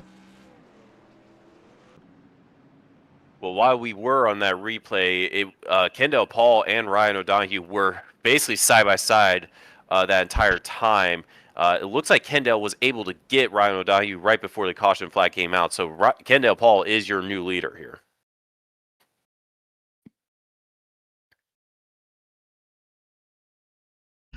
There we go. Looking at Osterman and Crash Neon. Crash Neon and Osterman come together through turns 3 and 4. Osterman takes to the pit lane. The 0-0 of Crash Neon is going to go hard into the outside wall. Osterman takes evasive action down the pit lane. That's the reason for his black flag. And we'll let the fans at home play Chief Stewart on this one, Caleb. It just seems like a little bit of a fender burner there. We got some choices on pit road. Logan Edwards is going to come down pit road. He's going to take some tires. But it seems as though there's Austin Hunt. He's taking Paul Witt. Say Hey Lewis Hayes. Crash Neon all choosing to take tires a little bit further back. Shane Pearson, David Dunwoody, Keith Graham, Ted Craven, Jeremy Dunwoody, Justin Osterman, and Matt Wagner. Matt actually bailed out last second. He's going to stay out on track. But so far, of our leaders, Logan Edwards coming down pit road to take a new set of Goodyear rubber. Now, that's going to be an advantage to him, but it has to stay green towards the end. If it doesn't stay green, well, that just invites everybody to take fresh tires towards the end here. Yeah, it does. They should have one more set of tires after this one. Logan Edwards is going to rejoin the action in 16th. The top 15 did not take tires. Kendall Paul is going to be your leader from Ryan O'Donohue, Jim Duda, Sam Crow, Chuck Sweeting, James Hodgson. Mike Rigney has moved into 7th. Lewis Hayes, 8th. John Hutchins, 9th. And Micah Mixer is going to round out your top 10. Matt Sizzler, Rick Fallis, Adam O'Brien, Alan Steigerwalt, and Donald Green are the remainder of the vehicles that did not take tires. Logan Edwards, the 33 of Sean Roberts, Ted Craven, Shane Pearson, Jeremy Dunwoody, Justin Osterman, although Osterman has a black flag, he'll have to serve that when we get back green, or he'll go to the tail end of the longest line, whichever, is 21st. David Dunwoody, 22nd. They took tires. Crash Neon, Paul Witt, Austin Hund are all on the pit lane under repair. And Crash Neon's going to bring his truck back out onto the pit lane. Van Ostren got the black flag, too fast entering. Austin Hund and there's Paul Witt. He's going to get back out onto the track ahead of the pace car. Austin Hund T-boned Crash Neon, and that number 15 took a whack to the front end, Caleb. It wouldn't surprise me if he doesn't have some pretty severe engine damage as a result of that collision. Yeah, it was a very hard hit. In these stock cars, it's very easy to actually, with a big hit, to just immediately blow the engine on impact. I'll see if we saw any smoke when he did. So far, nothing at the moment. So he might just have some front end damage that he's just trying to get repaired. It would tell me, if he's still in there under repair and took the lap, that's required damage. It's not something that is a fix if you like situation. It would also be hard to believe for me that Crash Neon was able to get all of the damage to his truck fixed in 1 minute and 6 seconds because he took a hit to the front. He also took a big hit to the driver's door from the 15 of Austin Hund.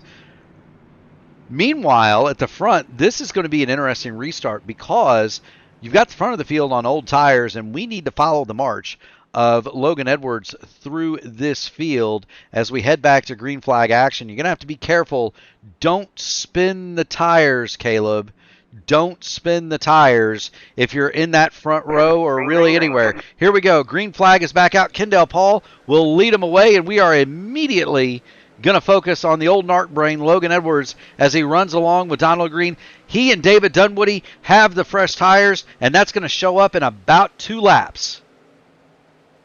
Yeah, but he gets a little bit of contact. I believe that was the 51 at Donald Green. He's getting a little bit of side-by-side action with the old narc brain, but Logan still on that high side.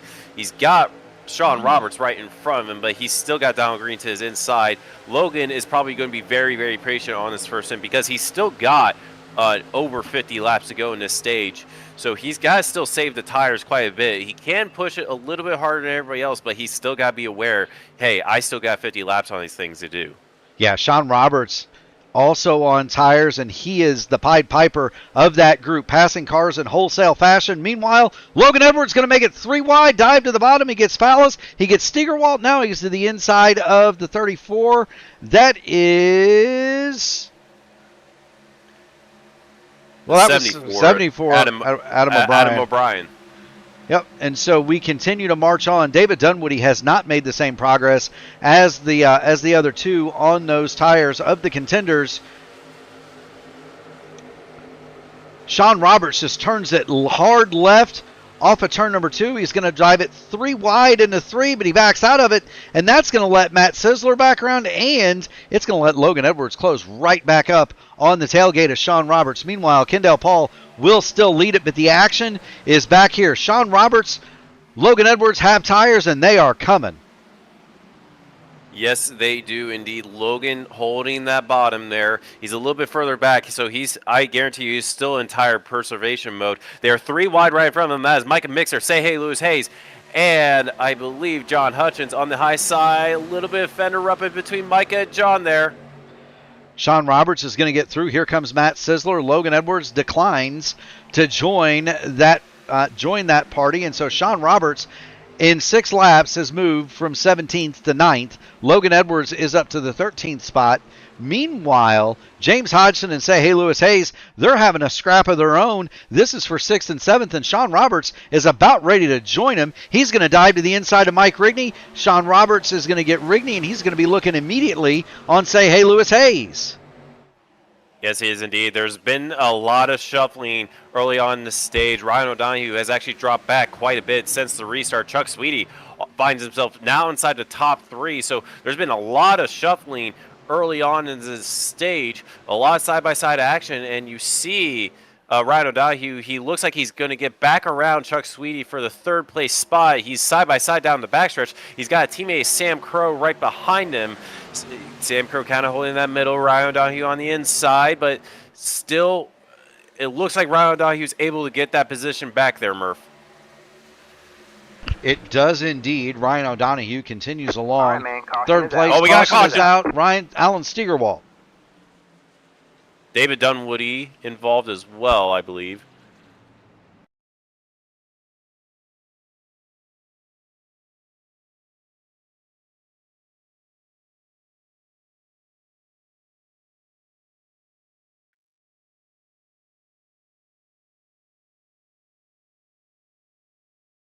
This is actually going to start with contact from Justin Osterman to Keith Graham. Graham's several laps down. Osterman tags the rear of Keith Graham, and Graham is going to spin hard into the outside retaining wall. That is the cause of the caution. Graham is avoided by everybody else. David Dunwoody, you mentioned, took evasive action to get to the infield. And let's watch it from on board David Dunwoody. Now, remember, when you see this at home, this is half speed. Dunwoody's going to arrive on the scene and see a spinning car blocking the track at 170 miles an hour. And watch what he does to avoid this. There's the spinner. You see Keith Graham nearly off the ground. And Dunwoody doesn't really know which way to go, and so he's going to choose the safe route and just go through the grass. He does not get on the pit road, so he doesn't need to worry about the penalty. David Dunwoody avoids the dramas and will continue on. And now the question is this when Kendall Paul, Jim Duda, Ryan O'Donoghue, and others decide to come to the pit lane, or do they stay out one more time? Well, Kendall decides to come down. Ryan O'Donoghue and Jim Duda choose to stay out, as well as Sam Crow. Basically, it's the entire field. Logan Edwards is actually come back down pit lane as well. And that would surprise me because that's Logan's last set of tires, unless he did not take tires under the last one. But this is his last set.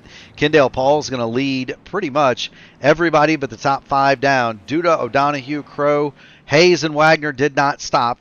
The first car off a pit road is going to be 6th. Sean Roberts was in his box 4.6 seconds. Logan Edwards 5.3. That tells me those 2 trucks took gas only, and so they may have been worried about being able to make it to the end based on where they stopped. They're not going to take tires. They are going to take the track position, and so you're going to have 3 distinct strategies here. Jim Duda, Ryan O'Donoghue, Sam Crow, Say Hey Lewis Hayes, and Matt Wagner have not stopped in this stage. Well, Matt Wagner, I take it back, stopped under the last yellow. He did not stop under this one. Everybody behind them has stopped. Sean Roberts, Logan Edwards, and Justin Osterman, gas only. Kendall Paul is 9th. Kendall Paul is going to be the first car on tires. He will restart in the 9th spot, and that is where the action is going to begin, Caleb. All these trucks, with the exception of the top 4, we would think are good to go on fuel and tires to the end from here if it stays green. The gamble for O'Donoghue, Duda, Crow, Hayes, and Wagner. Wagner might be iffy on fuel. He'd have to go He'd have to go about 60 laps, and some of that's under the yellow light, so he should be okay. He also says he's got one set of tires remaining in the chat, and so we'll keep an eye on Matty Wags. He's out there for the track position. The trucks in front of him are still going to have to stop in this stage, Caleb. Yes, they are indeed, and it's just a gamble on their part because they want to see another caution at this point and take the last set as late into the run as they can. So that they have the freshest tires right at the end of the race if another caution comes out. So they're trying to hold on here, but before too long, we are a decent portion into the stage. They will have to pit. So they're basically praying that a yellow comes out before this race is said and done. Yes, they are. Do want to thank everybody for joining in. You've got Murph, you've got Caleb Brashear. The Bash Brothers are live for the AMA Archway Industrial Coatings Truck Series at the Texas Motor Speedway. If you haven't already done it, make sure you hit the like button on the video, ring the bell, subscribe to the channel. You're about to be treated to 47 laps of high-quality iRacing action here on P1. Jim Duda, Ryan O'Donohue, Sam Crow, say hey, Lewis Hayes. Matt Wagner and Sean Roberts going to lead him back to green. Green, green, green. Green flag is out, and it looks like Jim Duda gets a very good launch over Ryan O'Donohue. Sam Crow tries to file in on the inside there. They're side by side. Meanwhile, say hey, Lewis Hayes is on the outside. He's got Matt Wagner to his inside. Logan Edwards looks like he wants a bit of the action too. He thinks about going to 3 wide, but is patient about it. Goes to the outside. Matt Wagner follows say hey, Lewis Hayes on the high side. Big run. 3 wide. Big run. Logan Edwards to the high side. He thinks better of it. He backs out. He lets say hey, Lewis Hayes get off the corner. Now remember, Edwards and Roberts have much better tires than everybody else around them. Kendall Paul is the first one on 4 fresh Goodyear tires. The run, though, is from Logan Edwards, and that was big on the high side. Yeah, it is indeed. Matt Wagner thought about right in front of this battle with Logan Edwards and Mr. Excitement. He thought about making a run 3 wide on the backstretch with Ryan O'Donohue and Sam Crow. We got Turner on the inside. That's a 33 of. He rejoins the track. Able to keep it off. No caution yet. Meanwhile, we're 4 wide through turn number 2 with Matt Wagner, Justin Osterman, Sam Crow, and Logan Edwards. Logan Edwards on the high side, slots himself into the second. He's got Ryan O'Donohue on his inside. Logan slots himself into second. Now he only has Jim Duda right in front of him. Big time action. Everybody's going to get away with that. Logan Edwards has gone to second, and now he's got just Jim Duda in front of him for the lead, and Logan Edwards is going to have that top spot by the time we get out of turn number 2 here at Texas. There it is. There's the pass for the lead. Edwards has gone to the lead. Osterman is to the inside of Ryan O'Donohue. You're right, Beep Beep. What a move from Logan Edwards. He gets into the lead. O'Donohue gets into the wall and to the outside of Kendall Paul. That's going to let the new tires of Kendall Paul get through. And I bet those guys on those guys on that 42-lap-old rubber, they're going to begin to suffer here as this run gets going. And remember, they still have to stop. Justin Osterman, he is all over the back of Jim Duda. Can't make it work. Here comes Kendall Paul and Chuck Sweeting.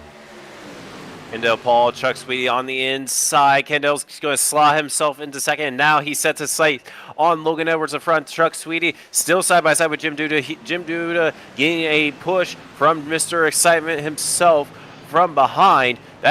He's also got Micah Mixer kind of helping out along. Micah holding that outside line. He's got to run. Is he going to force a 3 wide? Yes, he does. 3 wide off the corner. Big contact out the backstretch. Justin Osterman going all the way to the bottom, but he's able to get around Jim Duda there. Meanwhile, Micah Mixer gets 2 spots right on that corner there, and he slots himself into third. Micah Mixer able to get through that entanglement between Duda and Osterman.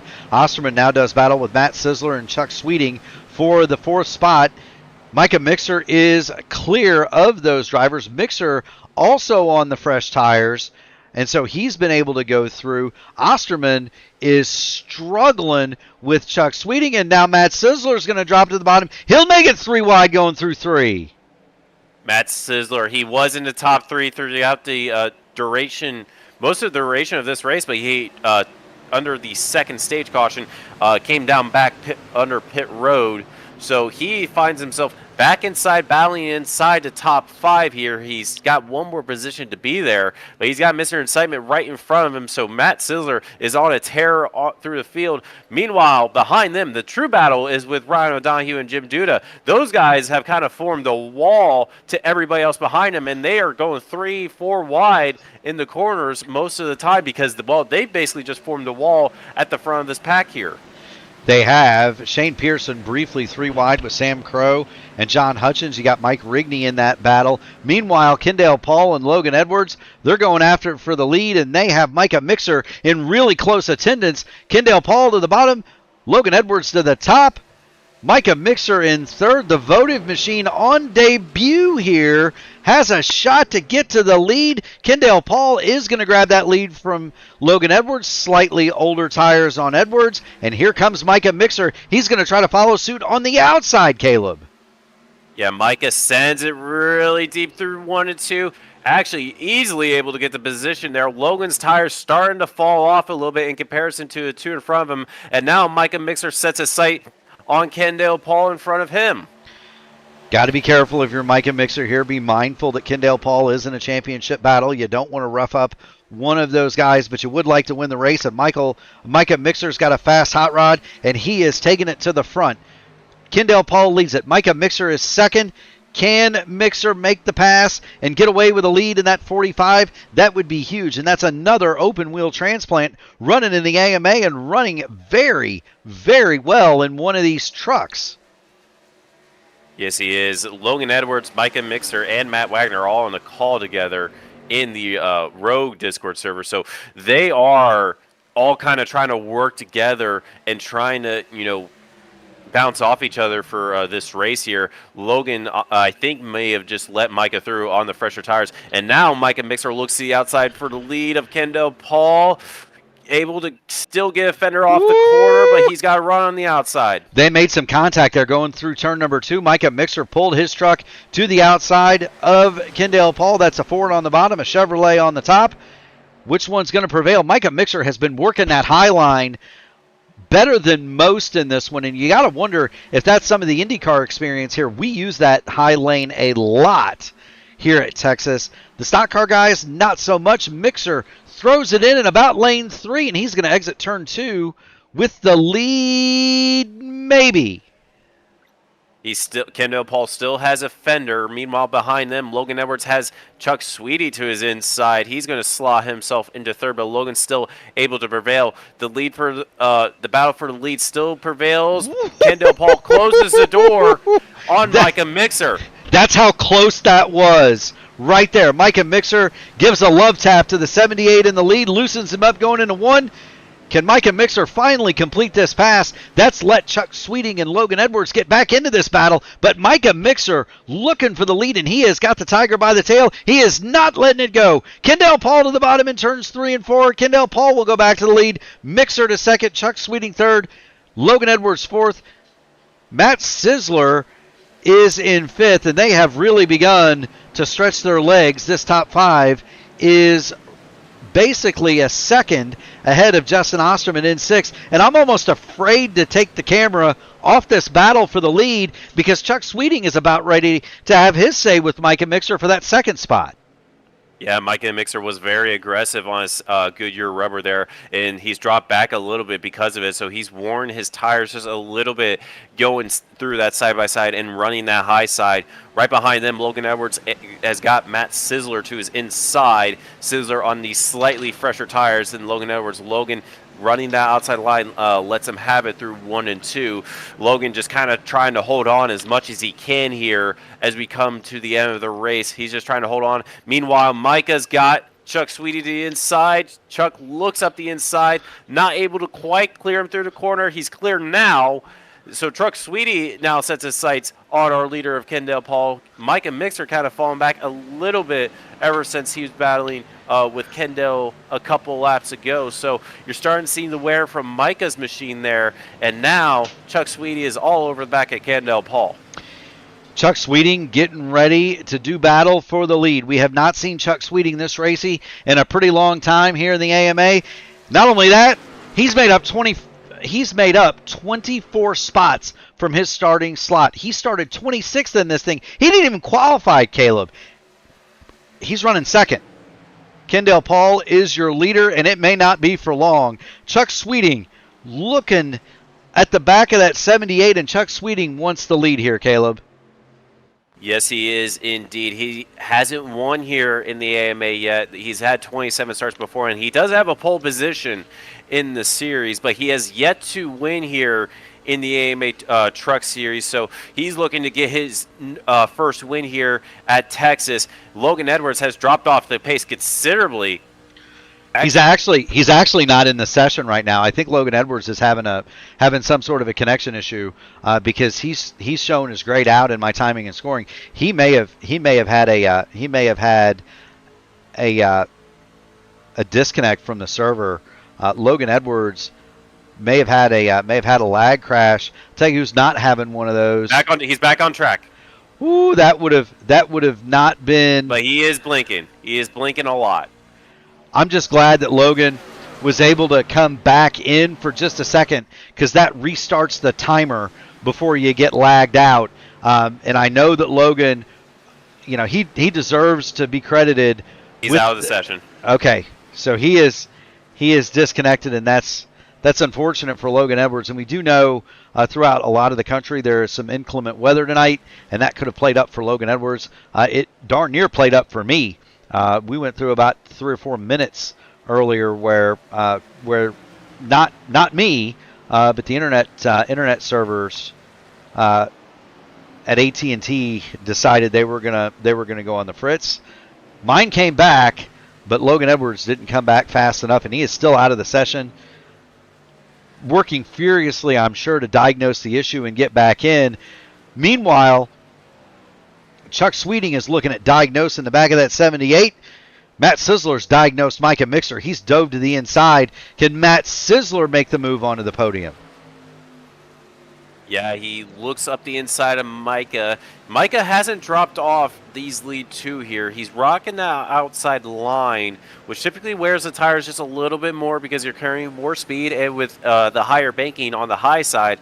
So Micah is still in the third place position. He's actually been able to hold on very nicely here to hold on to the third place position. It looked like maybe he cooked his tires a little bit in comparison to the cars around him, but he is still hold on to that third place position, and Matt Sizzler is trying to get around him, but he has no place to go.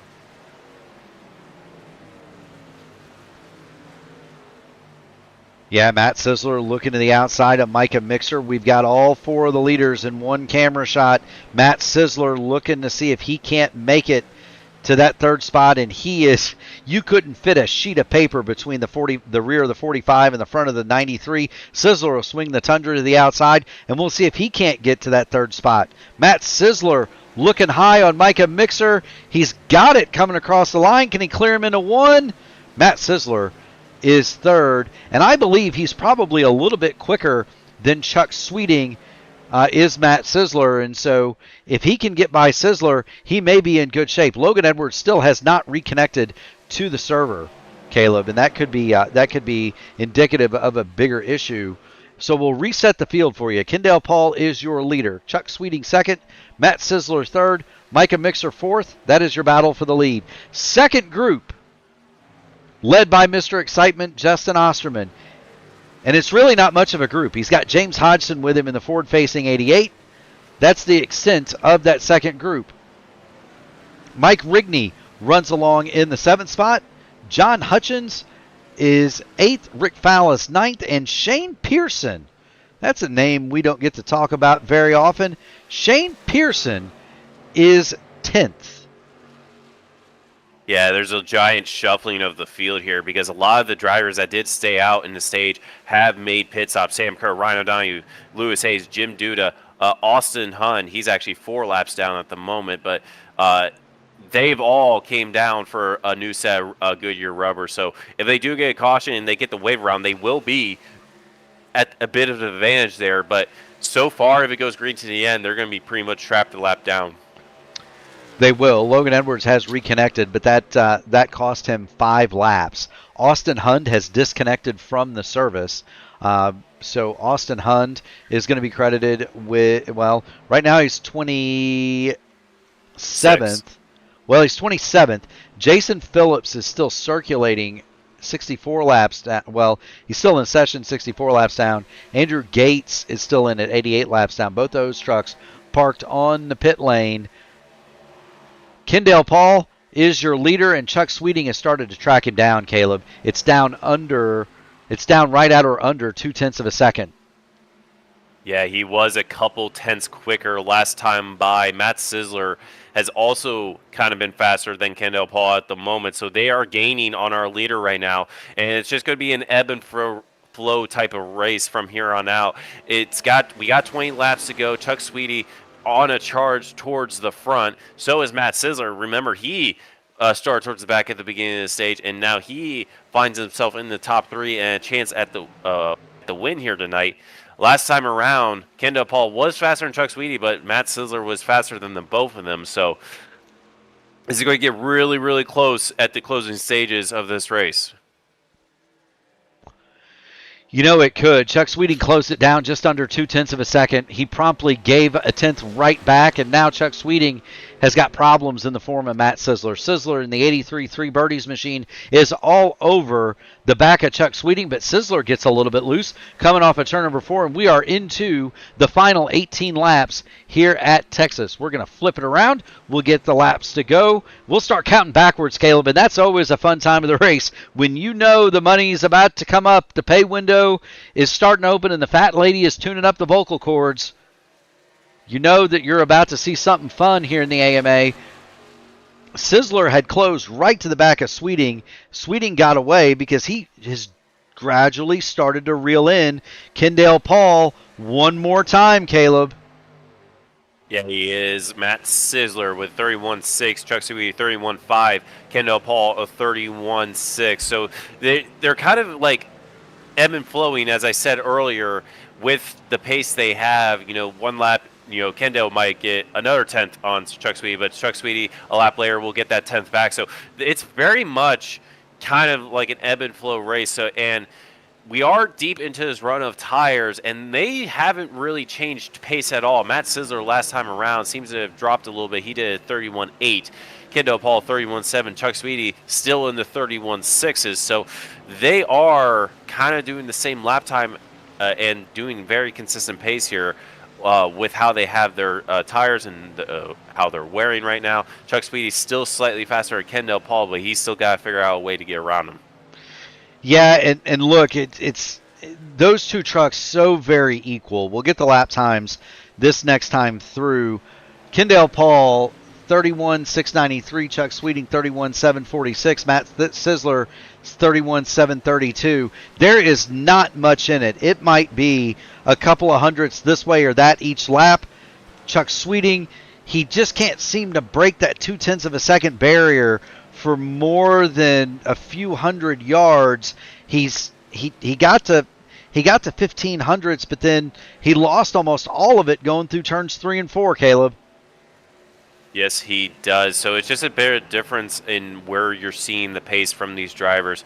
Kendall Paul was ever so slightly slower than Chuck Sweeting, but Matt Sizzler was over nearly 0.2 faster than the both of them. So again, it's just a matter of when they get their runs on these straightaways and how smooth they're able to go through the corners. And it's just one giant ebb and flow race. Chuck Sweeting, that time around, you see the gap just widens through turns 3 and 4, but it gets closer going through turns 1 and 2. So they are pretty much doing exactly the equal pace, but it's just a matter of how, what lap they decide to be consistent and what lap, they kind of make a little bit of a mistake, maybe a little bit of a slide that's just going to slow them down and lose them a 10th.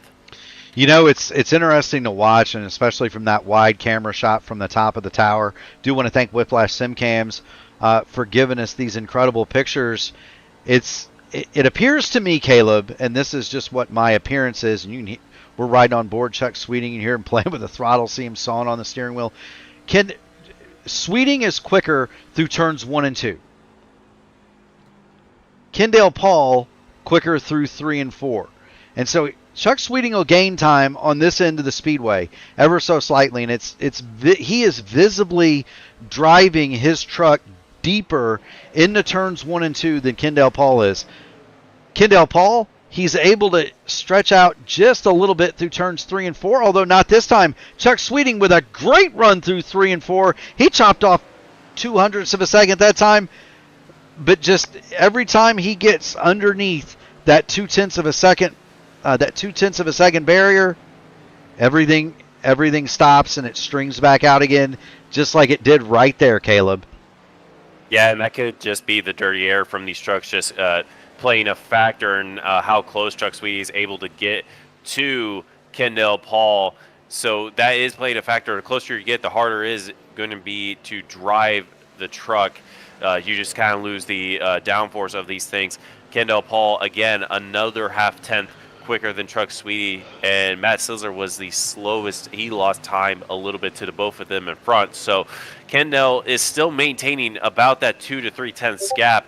It's just a matter of like the number of laps they're into their stint. It seems to just ebb and flow, as I've said.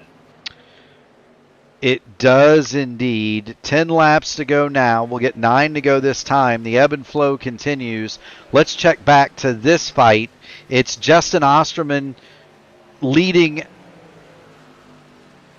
James Hodgson, and Mike Rigney is in the 7th spot, and he just smacked the wall a ton coming off of turn number 4. I think these tires are at this point screaming for mercy.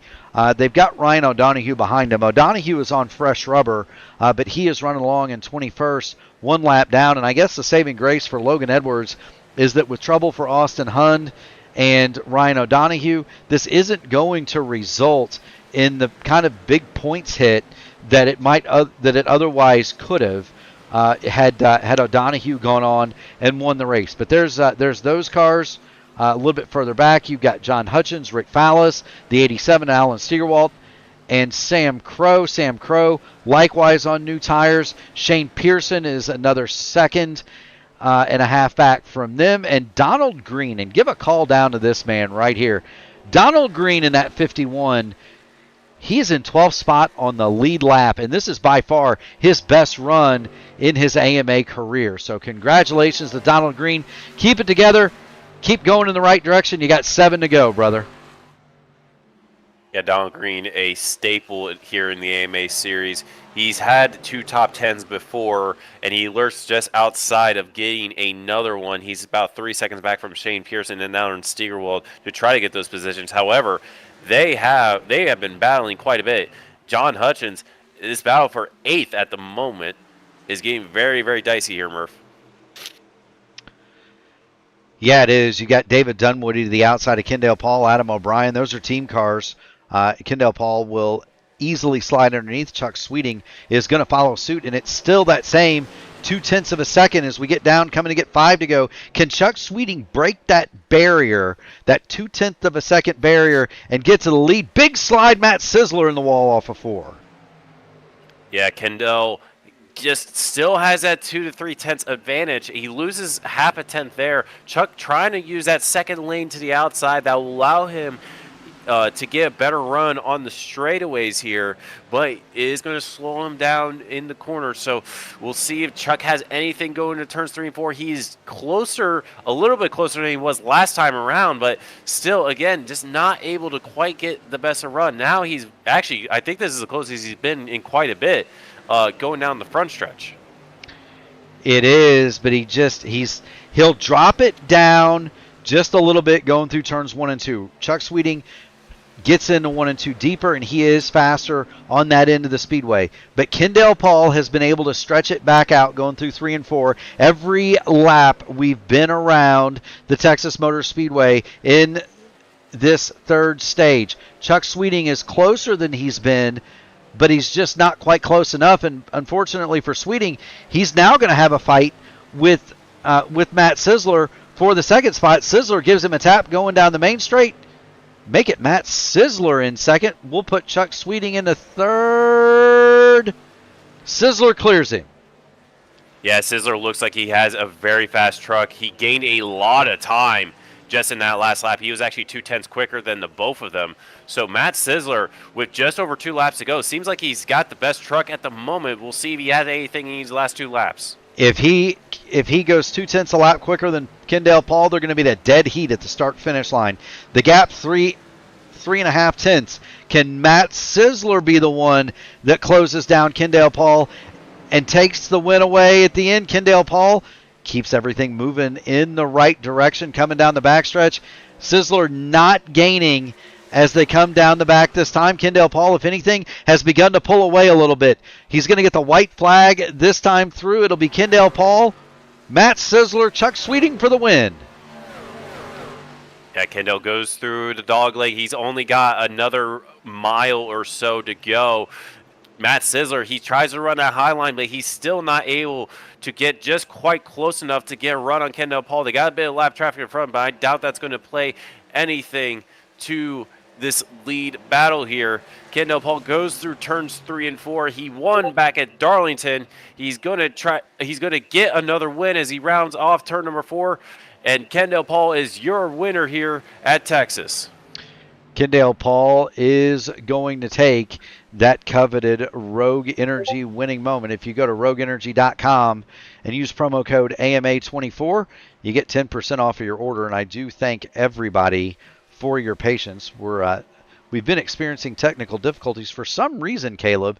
The streamer mode on my Discord turned off, and so every time somebody buzzes a Discord that I'm in, it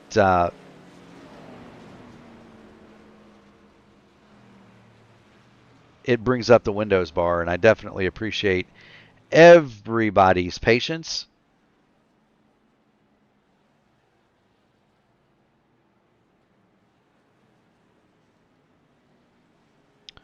But it's going to be Kendall Paul, your winner here at Texas. Now, we're going to have to grade the donuts. Does he get to, well, he spun a little bit. Now, him and John Hutchins are going to get together. This is teammates, and now here goes Kendall Paul.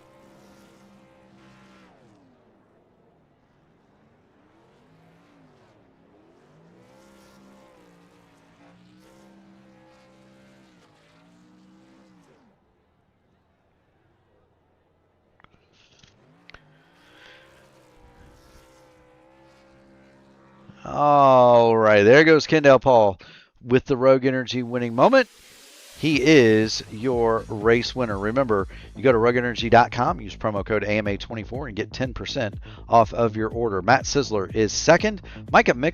Chuck Sweeting is third. Micah Mixer fourth. And rounding out your top 5, James Hodgson, the Ford-facing 88. We didn't say much about him tonight, Caleb.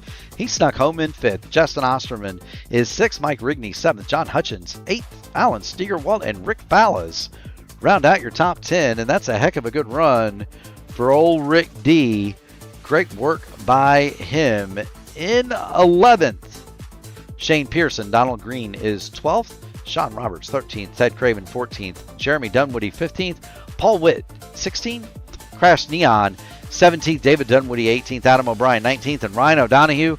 The strategy failed. He'll come home 20th after having run strong through the first 2 stages. In 21st, Jim Duda, Hey Lewis Hayes 22nd, Sam Crow 23rd, Matt Wagner 24th. Those are all the trucks that stayed out under that last caution. John Van Osteren 4 laps down 25th. Logan Edwards unfortunately had the right strategy but the wrong internet connection. He'll be 26th. Out of the race, Austin Hunn, Keith Graham, Justin Phillips, Matt M., the broadcaster, is 30th. We've got Andrew Gates 31st, and Randy Dunlap will bring it home 32nd. And you don't think Kendall Paul's happy, Caleb? He's still out there doing donuts. Yeah, he is indeed. And, he has 1 win at Darlington already. This is going to be a very, very good points results for him because a lot of people at the front of the championship, Logan Edwards, Ryan O'Donohue, all had a pretty bad day. The only one that was inside the top 10 that actually had a really good day along with him was Matt Sizzler. So this is a very good points day for him. It most certainly is. We need to check out the interview room and see who we've got. Matt Sizzler is there. And let's bring the second place man on in. Matt Sisler, you've got Murph, you've got Caleb Brashear in the P1 broadcasting booth. You got a copy? Yes, I do. The Three Birdies machine was really, really strong at the end. What did you need to get to Kendall Paul and make it a fight for the flag? Probably getting Chuck Sweeting that final restart there, Mark. Chuck got in front of me, and then he had great speed. Hats off to him. Chuck had fantastic speed there. He was able to get us both up to Kendall, and then maybe I needed to make a move a little bit quicker. I realized he wasn't quite close enough, so I figured, what the heck, I might as well try to make a move, and I went high and got around him with some good momentum, but Kendall was just too far out at the end. Give him all the credit. He did everything right at the end. Still happy to rally back from our pit road speeding penalty to put our Three Birdies Ram up on the podium. Absolutely. Caleb, what do you have for Mr. Sisler this evening? Well, I was actually going to ask you about your pit lane incident there, because you were running inside the top 5 there, and you were battling both Logan Edwards and Ryan O'Donoghue for the lead there throughout the good portion of that race there, and then you kind of drop back, and now you find yourself just outside of winning this race. So what was your strategy at that point of we had to restart towards the back due to the speeding penalty, and then you somehow found yourself in second at the end of it? Just hope we were on the right strategy at the end, honestly, because people split the strategy, and I stayed out. I was one of the trucks that stayed out, hoping for a quick, a caution within about 10 laps of everybody else pitting, and we got it. And I think there were trucks on every different strategy, because I think some people didn't pit at all in that sequence, so that put them in a bad spot, and it just was. Just hope we were on the right strategy. I knew our Three Birdies Ram was fast enough to get up to the front. We'd been up front all day before the speeding penalty, but I just hope we were on the right strategy, keep the truck as clean as possible, and try to be there at the end. And we were. We just we ran out of tires, and we ran out of time to go get the 78. Well, even if you did run out of time and tires, you still ran second. It's going to be a heck of a good day in the points. Logan Edwards, Ryan O'Donoghue both have trouble, so you're going to move up in that regard, Matt. As always, a pleasure to see you. Friends, family, sponsors, shout them out. Absolutely. Seeing as this is my first run back after my friend got married, want to shout out my friends Samir and Lauren, who got married 2 weeks ago on Saturday. Love you both. This one, I wish I could have gotten you a checkered flag, but this will have to do, guys. As always, my awesome sponsor, Three Birdies Golf Company, for being with me. They're so supportive of everything I do. The owner's such a big fan of motorsports, so it's awesome to have him on board. Go check them out, guys. They've got a ton of cool merch up at their website, threebirdiesgolf.com. My painter, Lil Hooper Designs, Alan Steigerwalt, who give him a shout out. He finished 9th after a bit of a rough night, so give him a shout out. He did great. Not just with this paint, but with all his paints that he does. Go check him out. I think he's got some of his stuff up on Trading Paints now. Peace, Love, and Paws Rescue out of Southeast Michigan. Kendall, everybody at AMA who put this on, and last but not least, Mark, you, Caleb, and everybody up at P1. You guys do an awesome job, and it's always a pleasure to get to talk to you guys. Absolutely. Well, it's a pleasure seeing you. I can vouch for those three birdies golf shirts, by the way. Got a few of those in my closet, so. Oh, you do? I do. I haven't been able. Awesome. I ordered some this winter. I haven't been able to wear them yet. I live in northern Indiana in the South Bend area, so it's. Yeah, it's May the 1st, and I was wearing a winter coat at my kid's baseball game this afternoon. It's snowing out my window right now, and I live in Southeast Michigan. It's snowing out my window. It's March. Yeah. It's May 1st. Yeah, I was gonna say I put out the Indianapolis Motor Speedway flag this afternoon, and had to do it wearing gloves. It was not fun, but hey, it's May in Indiana, so you got to do what you got to do. Thank you so much for stopping in. Keep going fast and having fun, buddy. We'll see you at the next one. Sounds good, Mark. You guys take care. Absolutely. That is Matt Sisler. We're going to give Chuck Sweeting his due here. Chuck Sweeting runs in the 3rd spot today in the plain chrome purple truck. He is not in the Discord, Caleb, and so I don't believe we'll get a chance to interview Chuck, but do want to recognize his strong run this evening. That's Chuck Sweeting in the number 75. And here's a fun one for you, Caleb. Chuck Sweeting came from the 26th starting spot to finish third. That's a heck of a run up to the front by any stretch. So kudos to Chuck Sweeting. And we're gonna get Kendall Paul up here. Kendall Paul started in the third spot. He finishes in he finishes on the top step of the podium, and so give Kendall Paul all the credit. Kendall, you've got Murph, you've got Caleb in the P1 broadcasting booth. You hear us? Yeah, got you guys. What's going on? Well, so you had for one thing, we had Matt Metler in the race, so you had broadcasters in the booth, you had broadcasters racing a truck. That's got to say something about your about the team you've assembled here at the AMA. Guys want to be around even when you're not, even when they're not in your booth, and so that's kind of a cool deal. Meanwhile, you withstood all the challenges. You got by Logan Edwards. Chuck Sweeting tried to run you down. Then Matt Sizzler tried to get to you. Nobody could. What did you do that was so much different than everybody else to be able to preserve your tires and take home the win? I was definitely playing some aero games there. I've never played, like I was telling the team, I don't think I've ever played so many aero games at a racetrack before, and I think that's all it was here at Texas, was just aero and making sure you kept that dirty air on the front nose of the guy behind you, and just kind of managing the gap too. I was kind of managing Chuck Sweeting. I knew I had a better 1 and 2 if I just hit it right, and 3 and 4 normally sort of kind of took care of itself. And I noticed once he got and I did have a bad 1 and 2, he would get me, and then he'll get tight in 3 and 4. So it was kind of that teeter totter that whole night. And we're just trying to keep minding our P's and Q's, but it was a little hard there, stage 1. And then we got congested in traffic, and so I kind of told myself and told the team, I was like, I ain't gonna fade back that far like I did, because I feel like we had something. And truly I guess we did. And but yeah, it really is just aero and making sure you hit 1 and 2. 1 and 2 is very, very, very important here tonight. Yes, it was. We noticed the differences when you go back and watch the broadcast. We noticed the differences between who was making up time where. So kudos to you for figuring that out. Caleb, what do you have for a winner, Kendall Paul, this evening? Well, we already asked you the one question before we were told that you were a college student. So I gotta bring it down a little bit. Try to remember what we ate during college. It was a lot of ramen. So wait a minute, you ate? You must have been rich if you ate in college. Ate? Yeah. Come on, man. I guess we'll go with your favorite cereal then. Ooh, that changes a lot.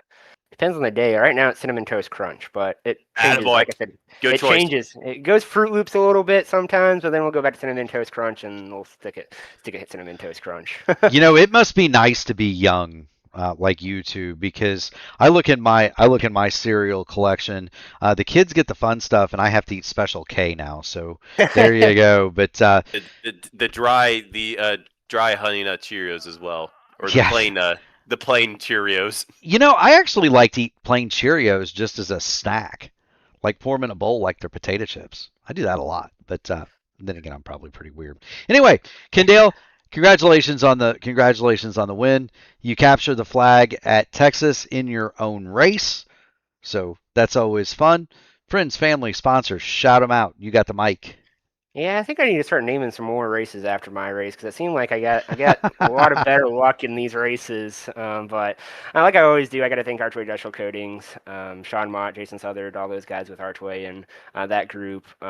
They've been with us since season 1 and really helped out the league, or helped out me, and can't thank them enough. And all that it is present today and in all of its glory is all because of Archway. This couldn't function without them. So I really do appreciate their contributions and help. And I got to thank our freshman sponsor, Outland Custom Arms, and Randy Dunlap.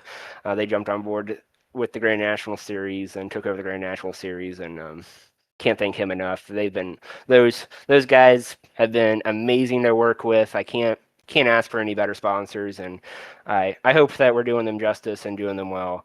So I can't thank them enough, and got to thank the rest of the partners and sponsors: Rogue Energy, Track Racer, Admin Box, Blackmagic Studios. I think that's all. Possibly, I haven't done this in a while. It feels like a Sim Shop for providing the prizes this year.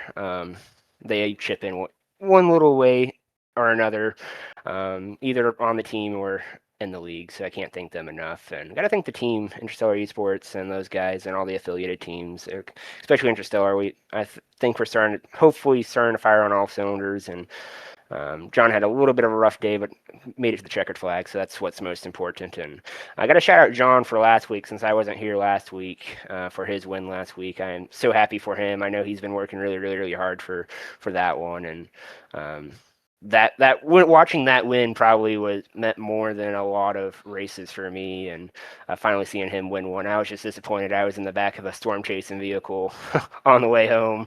But big congrats to him, and I can't thank him enough for being on the team. And the rest of the team, like I said, James and Mike, they've been absolutely amazing. And hopefully we'll see a couple new faces in Interstellar Esports here soon. We're trying to get them into it. And got to thank you guys, P1 Broadcasting, Gary, you, Mark, and Caleb. I can't thank you guys enough for broadcasting this out and making it look good for us. And hopefully we're putting on a good show. And I think that's all I got. Hopefully I'm not missing anybody. I guess friends and family and everybody watching at home. Thank you for friends and family. Thank you for sticking with me and letting me do this, and understanding kind of the ins and outs of this thing. And like I said, everybody at home watching, I can't thank you guys enough. I've been seeing the average duration of watch viewers go up and up and up, and that's really awesome to see that people are sticking around and enjoying the races. And hopefully we'll see them through the summer months, and here in a couple months, 4 months probably, here for the chase. Absolutely, Kendall. Well, thank you so much for stopping in. Keep going fast and having fun, buddy, and we'll see you at the next one. Yep, you guys have a night. Absolutely. That's Kendall Paul. He is your winner tonight. And Caleb, I don't know that it gets much better than what we saw tonight. All you can ask for in any kind of a race is that you've got at least two cars that are pretty evenly matched for the win. Tonight we had three, and it wasn't the door banging across the line deal, but it was still interesting nonetheless. Yeah, I would go on and say that's probably the best out of both the truck and Grand National race. That was probably the best race we've had so far. That was incredible, clean, hard racing from everybody up and down the field.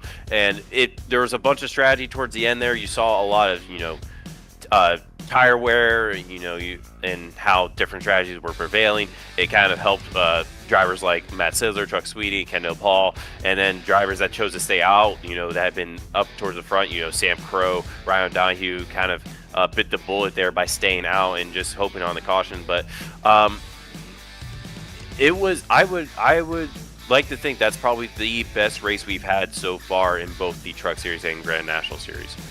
Yeah, it was definitely a good one, and if you like good racing, keep it right here on P1, because we are not done. We're gonna have tomorrow off. We're gonna be able to take kind of a break, because the month of May at P1, it gets really wild really quick. Sunday night we are going to be live at 8 o'clock for the Dark Horse DW12 Series presented by 40 Racewear. That's at 8. Monday night, it's the IndyCar Series Monday night top split from the Indianapolis Road Course at 8. They're going to be followed by the Indy Next Road Series from the Indianapolis Motor Speedway at 10. Tuesday, it's going to be a big one. The IndyCar Oval Series Tuesday night top split from the Indianapolis Motor Speedway, 8:15. 9:30, the Indy Next Oval Series Tuesday night top split from Mexico City. The Horizon IndyCar Series will be live at 8 o'clock on Wednesday night. Thursday, we'll be back for the AMA Outland Custom Arms Grand National Series, 8:20 pre-race, 8:35 start. As always, we want to thank the fans in the stands for your awesome support. We also want to thank the drivers for their efforts on the track, and we want to thank the people that really make it possible: the military, the police, the firemen, the EMTs driving the ambulance, and Caleb, the nurse that unloads you when you get there. As long as they don't cut off my uniform, we're in good shape, and we will see you Sunday night for DW12s.